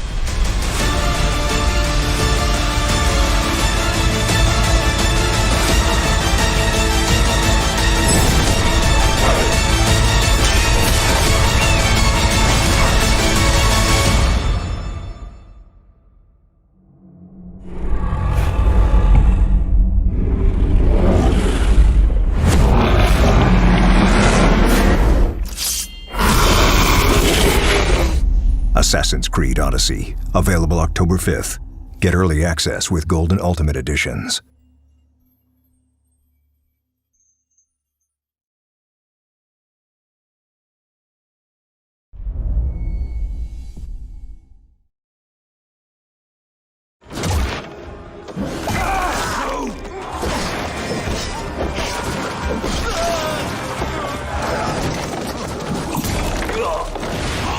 Hey everyone, welcome to the Ubisoft Forward post show. My name is Yusuf McGeed, and this is Assassin's Creed Valhalla. We're going to take a deep dive into about 30 minutes of gameplay, and we're joined by a very special guest here. Hey everyone, this is Philippe Bergeron, otherwise known as Fizz. I am the quest director on Assassin's Creed Valhalla. So Fizz, we're setting up here for what looks like an epic encounter. Tell us exactly what's going on here. Yeah, so here we're midway through the quest that we're showing for UB Forward. Here we're looking at the assault of Berg Castle. So these are big moments that usually sort of culminate at the end of the story. And so here Eivor, or Viking Raider, is taking a group of raiders and Fyrds into Berg Castle to go and take down Rued and his clan. So who exactly is Rued, and why does Eivor sort of want to pick a fight with him? Basically, Rued comes into play about halfway through this story arc, where at the beginning of the arc, this is something that happens before, Rued basically caused a lot of turmoil within the territory, and Oswald, who's the sort of elderman to inherit this territory, needs your help to take him down. Oswald having just been defeated in a previous quest, and so here this is revenge, but also accomplishing your ultimate goal. So Fizz, as you're talking, we're seeing some of the combat of Valhalla. Can you tell us a little bit about the changes to combat this time around? We wanted to basically add a lot of new mechanics to it. So we added like some dual wielding for the player, like a stun system in there. And we really needed to do this to sort of portray that sort of the brutality that comes with being a Viking in this day and age. So it sort of fits into that, the time and the character.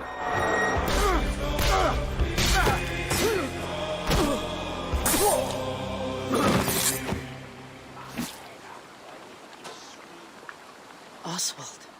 He lives. Oswald lives! Eivor, is that you? Shut your ass, twig spine. Here, Eivor has taken her entire army through the assault, and finally it's revealed that our Elderman, our ally, Oswald, is still alive, and Rued has him captive. So this is what it comes to, Wolfkist? 2 Danes fighting over a filthy Saxon whoreson? If this swine is your prize, come and get him. So now that we've seen that Oswald is alive, we have Rued within our sights. What's the next step here? So the next move for Eivor is to finally face off against Rued. She has her allies. They can take care of the rest of the army. Now it's time to go one-on-one against Rued in one of our boss battles, actually. Your battle is not yet won, Oswald. And it's worth pointing out, actually, that here what we're showing is the player going and facing off against Rued aggressively, but we tend to always have to support a 360-degree approach in these things. So the player could have approached this a little bit more stealthily and gotten at least like a good critical hit on either Rued or his wolf, and so you can play this a little bit more strategically if that's your playstyle. So we're not only fighting Rued here, but also his pet wolf, right? One of my preferred strategies is to eliminate the wolf first, just focus fire on him. It takes at least one opponent out of the combat. Now, Rued will have extra abilities that come into play if you do eliminate his wolf, but I think having one opponent less in the battlefield makes for a good strategy in the whole.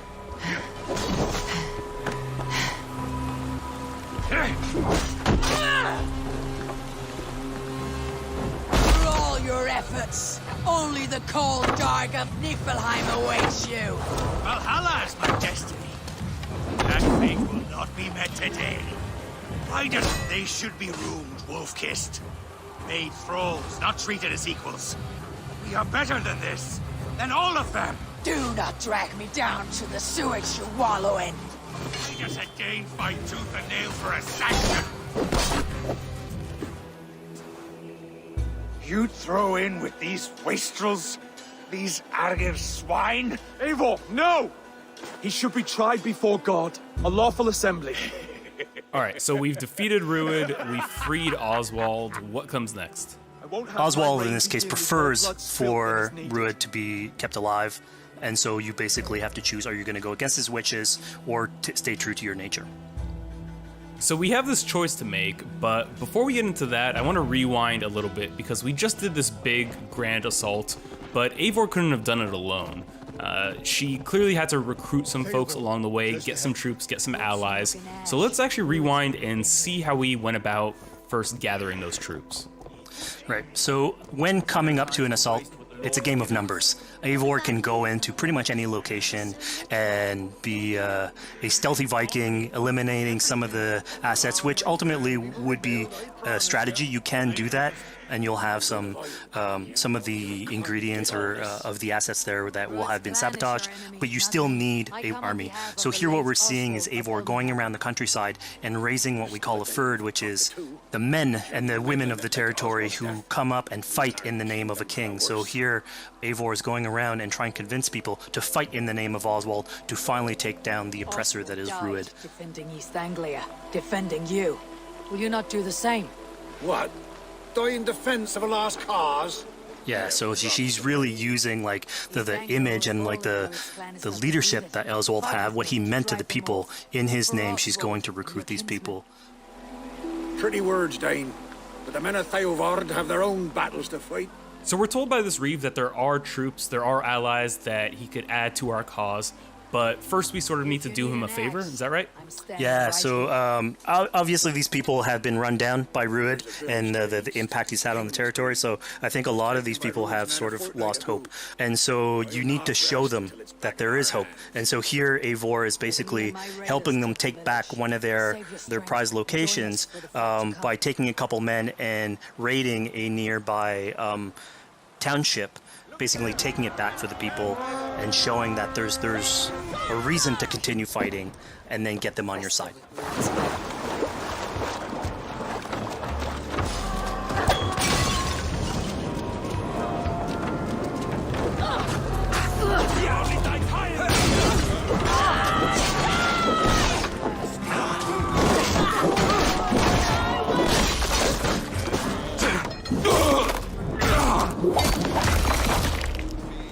when Eivor does this, obviously you have access to a full suite of abilities. So again, the improvements that we've done to the fight system. You have some brutal axe throwing in there. You have archery or like range combat abilities in there as well. So really, again, like depending on what your playstyle is, you can customize your loadout and go in there how you wish.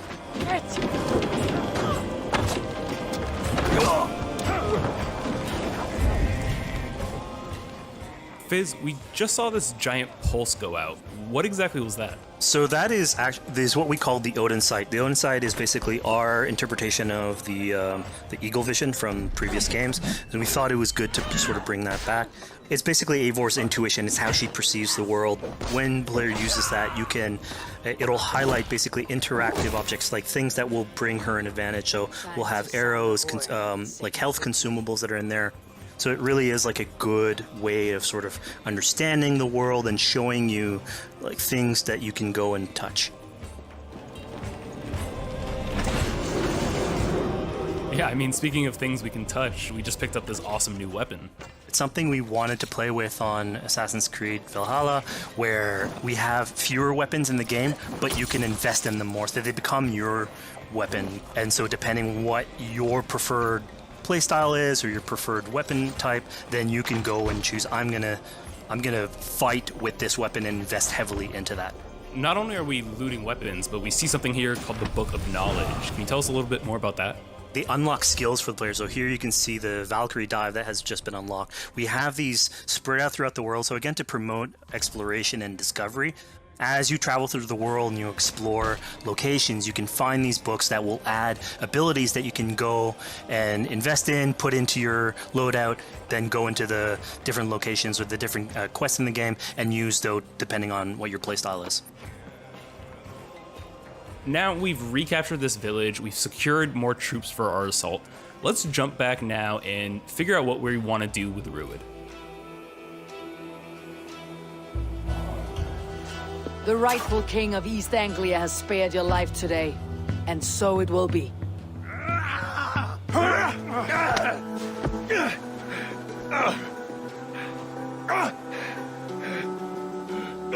Compassion is a virtue suited for anyone, Eivor, including you.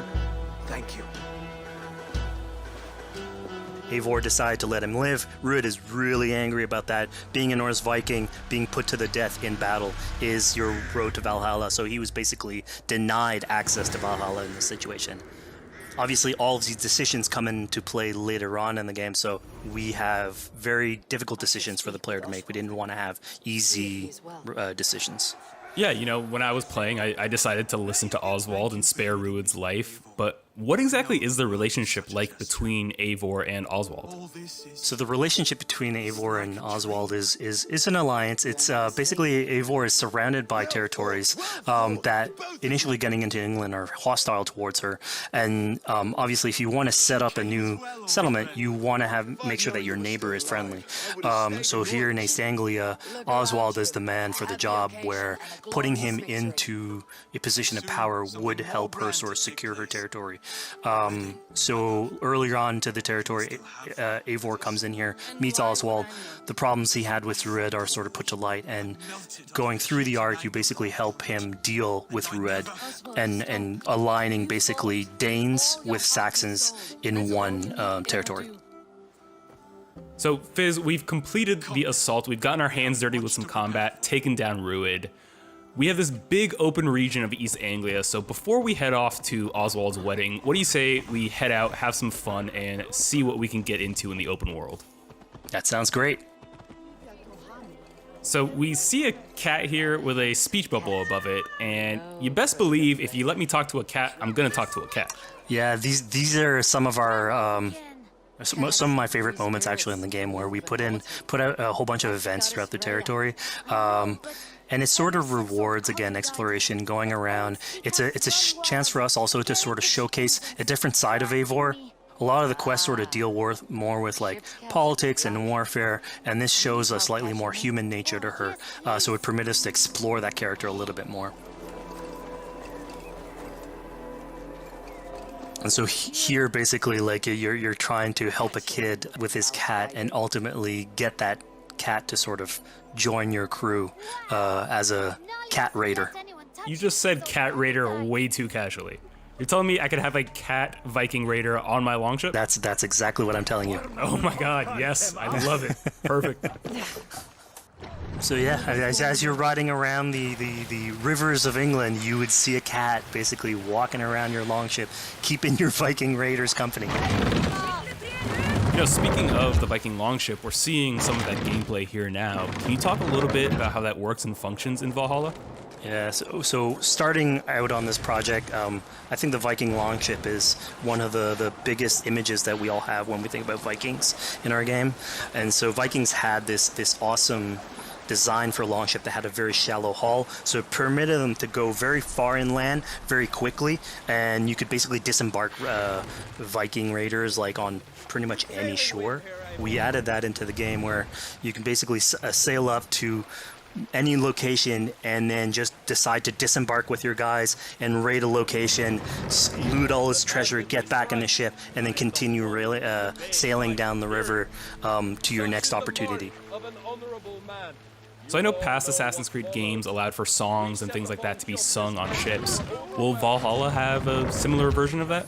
Yeah, so this is something we actually wanted the crew of your ship to become like your home away from home. So we added stories and songs into the ship. So basically, as the player is going around, you could decide to have your skald sort of sing a song for you as you row down the river. But you can also decide, depending on who the raiders are in your ship, to hear more about their life. So you can actually queue up stories, and they'll give you a little bit more background on who they are. So you get to know your sort of fighters as you're traveling around the world, which is a cool moment. So here we're seeing a bit of a different view. What exactly are we looking at? We had this on previous Assassins where you would like ride on your horse and you could pull out, have the horse sort of follow the track.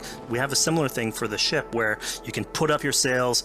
It's cruise control for the ship, so you can pull back, take in the scenery, listen to some songs or some stories, and just take it all in.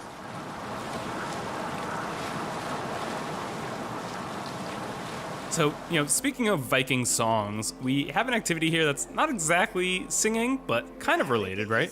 Yeah, so here what we have is what we call flighting, which was an activity that Norse people would partake in. They would like to have a battle of wits and sort of poetry where insults would be thrown back and forth between each other. The idea was to try and have a good insult, but also to have a good rhythm and a good rhyme in there. So it's basically a precursor to rap battles. Here's the silver. Now begin. To all those whom I speak, they say Eivor's a clod. Then you're speaking to fools and their knowledge is flawed. Well... How exactly do you go about being successful in one of these? The trick behind a good flight was to choose the right insult, identifying the right cadence, and then trying to find what rhymed the best. I'm known for my might. Interesting. Silent whispers all claim that you're terribly dense.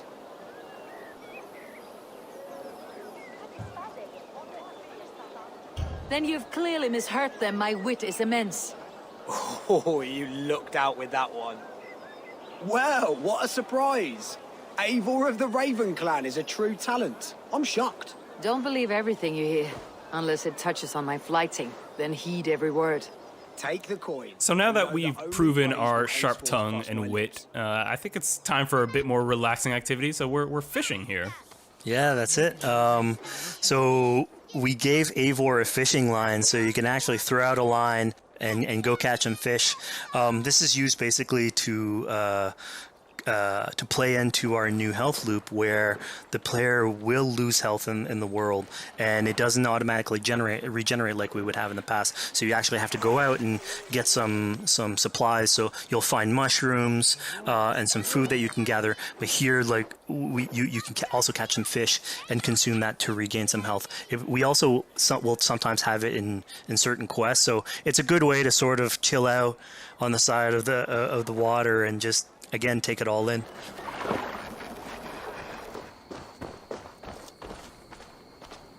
So this is what we call one of our offering altars.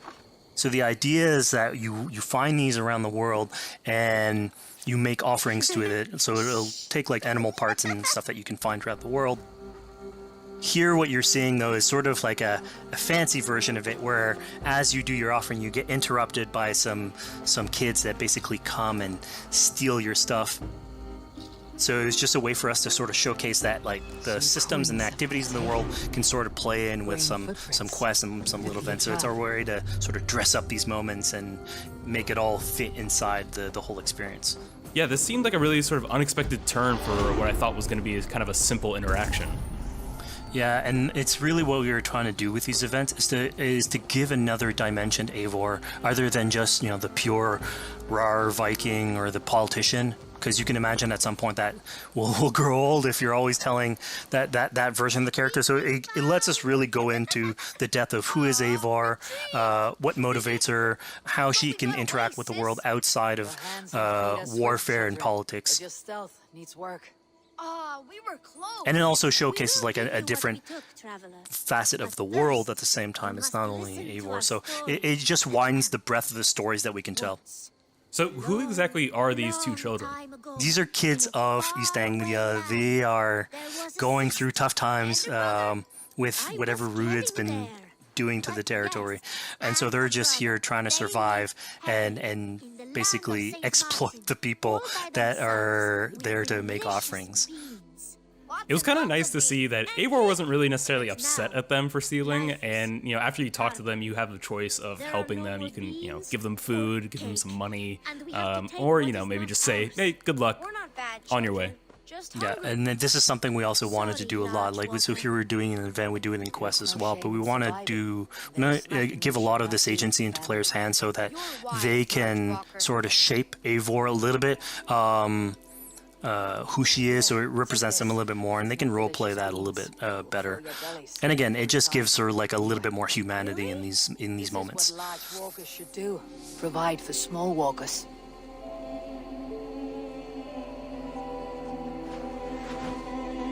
Here, large walker. A necklace? Yes, it's a St. Martin seal. You're welcome here anytime, large walker. You're one of us now. Visit us, okay? I will. Take care now, small green walkers. So I think AC veterans might recognize this here, but what exactly is Eivor chasing down? Yeah, so here you're seeing Eivor running down one of our tattoo images. So this is challenging the player on free run abilities, but also for fans of the series, sort of pulling at their heartstrings for some beloved features. So are we going to be able to tattoo Eivor? Yes. By collecting these tattoos, you actually bring them back to your settlement, and then you can customize different body parts, having different tattoos everywhere. So again, another form of expression, and it's sort of to represent that Viking culture. Fizz, one of my favorite things when I was just out there exploring East Anglia was coming upon a house or a building and realizing that there was a chest inside, but that there was no easy way in. And in this case, I saw all the doors were barred, but I knew that because there was a chest in there, there must have been some way to get inside. So I went around the back and, you know, found a way in.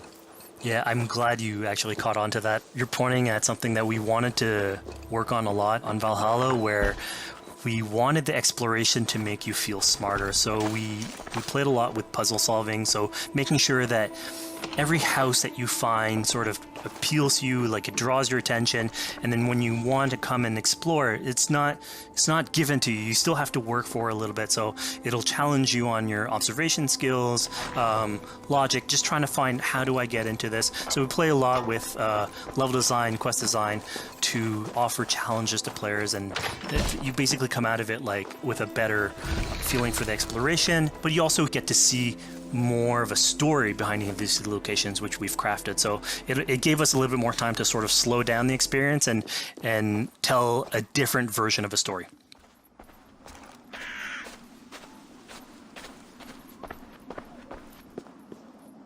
A poor victim of someone's fury. Yeah, I mean, speaking about exploration and just finding things out in the world, I was just wandering and came across this clearing and found this kind of morbid altar. Yeah, so this is one of our bigger events that we have scattered in the world.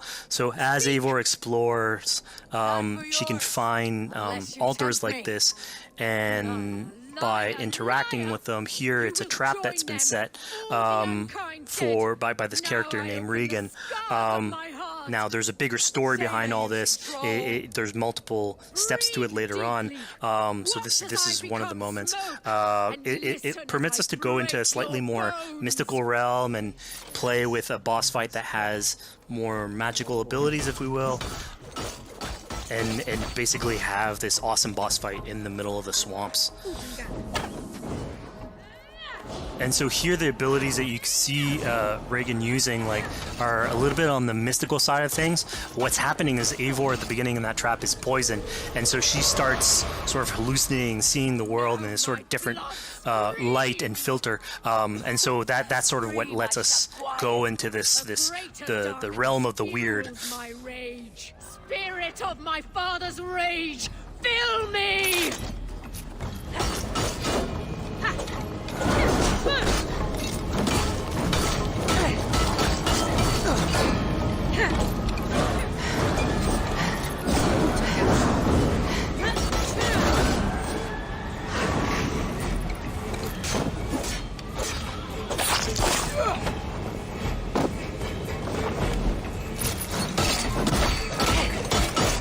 Enough is cracking and crunching.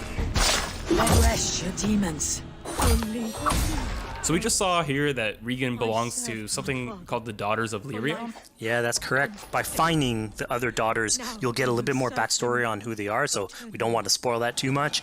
But it creates like a sort of greater story that is not on the main path in any way, but it is still very rich and adds to the lore of this world and actually plays into history. So we just had a really exciting, really intense boss battle. I think it's time for something a little bit more relaxing and calming now. Yeah, it's all about pacing yourself with the highs and the lows. So here we have a low chill moment of what we call building a cairn. So Eivor, as she explores the world, will find these sort of meditative areas where you have a pile of rocks that you could just stack on top of one another using physics. And I mean, yeah, the ultimate goal is to try and get the highest pile of rocks, but really it's about taking in the sights, relaxing, taking a step back, and building something. Together we stack stones into cairns. These? Yes. Think of this as a test of mind and wit. Stack the cairn stones high and wide into any shape you like. I mean, you can spend as much time as you want building these things, making them as high as you want, as weird as you want. I'm sure like a lot of these stuff will end up on the internet, like people comparing structures. And the cool thing is that once you've built it and you decide to get out of it, it sort of stays there. And so that's yours, right? And until the moment where you come back and you want to build a new one, it's sort of cool that we were able to give that to players to express themselves. At this point in the demo, we've explored East Anglia, we've met some children, we've broken into a house, we fought a boss, we built a cairn. I think now it's finally time to go and head off to Oswald's wedding. Yeah, so this is the moment it's all been building up to. By the moment you get into the territory, it's sort of like mentioned by Oswald that he's trying to get married with his Dane lady. And so as you go through the arc, that's sort of like the underlying thread. Really, it's about Rued creating turmoil in the territory and helping Oswald sort of get above that and show that he's a good leader. And so you finally, after going through all of that arc, finally get these two together, go through their wedding, and you're invited to attend the ceremony. And then all the activities and fun times that comes afterwards. Yeah, as much as we've seen the brutal side of England, it's nice to see, the joyous side of it as well. Yeah, and it's something we really wanted to play on in Valhalla, where being a Viking is not only about being a raider or a warrior. I mean, there's revelry, there's feasting, there's partying that goes, and like if someone knows how to party, it's a Viking. And so here, this is one of our opportunities to sort of show what a sort of Viking gathering is. And what's cool here is it's a good alliance of Norse culture with Saxon culture, sort of smashing those two things together, and building bridges. Yeah, I mean, what's a wedding without some drunk archery, right? Yeah, so like anything can happen in a Viking event, right? Eivor, yeah, here, you just get drunk, shoot some arrows. Barely a challenge. Steady all, and ready yourself for the wedding race. The king and his bride against all. My king, he... So here we see the decision I made to spare Rued came back to bite us. Yep, that's the decision you made, coming back. So as we said before, all of your decisions have consequences, and this is a big one. I challenge you. I accept. You're basically presented with the option to sort of step in for Oswald, fight the fight for him, or let him go and fight his own fight. Yeah, you know, personally, I chose to fight myself because I thought Eivor is the type of person who likes to finish what she started. Plank by plank, and a dead king cannot keep his oaths. Let me finish this. Oswald, you gutless Arya swine! I'll slay the wolf-kissed, then hang you with your own tongue. How does this encounter with Rued differ from our previous fight with him? So at this point, you've eliminated his wolf, so it's just him. And so he's angry at this point, and so he will start using his big gun abilities like fairly earlier on in the fight. So it's way more vicious, way faster. There's less strategy. He goes literally swords blazing at you. And so this is a fight to the death.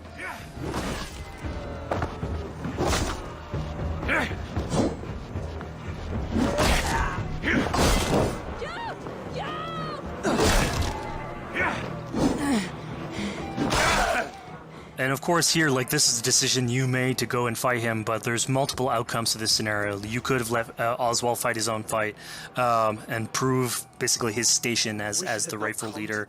If you had eliminated Rued, obviously this would not have happened. It would have been a slightly more joyous occasion.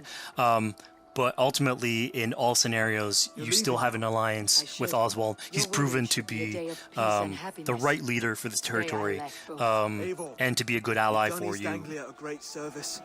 I promised you an alliance, and now you have it. And one day I will need you to make good on that alliance.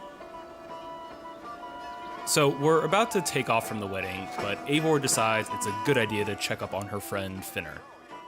Yeah, so Finner is probably one of the more recurring characters in this arc. You get to meet him very early on. He's a very endearing character, sort of used to have a Viking life, sort of misses it, and going through all these adventures together is sort of like lights that fire back, and so he's willing to join you in your raiders. So he's one of many raiders that you'll encounter in the game, and you can sort of recruit, bring back home, and then have them sort of join you on your adventures on the longship. He can tell you these stories that we're telling you about. You get to know a little bit more about him. So again, it's a fun way to sort of discover more about these characters that you meet and bring them along for adventures. Together. I'll gather my things. Well, folks, we've come to the end of our Assassin's Creed Valhalla playthrough. Fizz, thank you so much for joining us. When and where can people play it? Assassin's Creed Valhalla will be out on Xbox Series X and PlayStation 5, and is coming to Xbox One, PlayStation 4, PC, and Stadia on November 17th. Assassin's Creed Valhalla, available November 17th.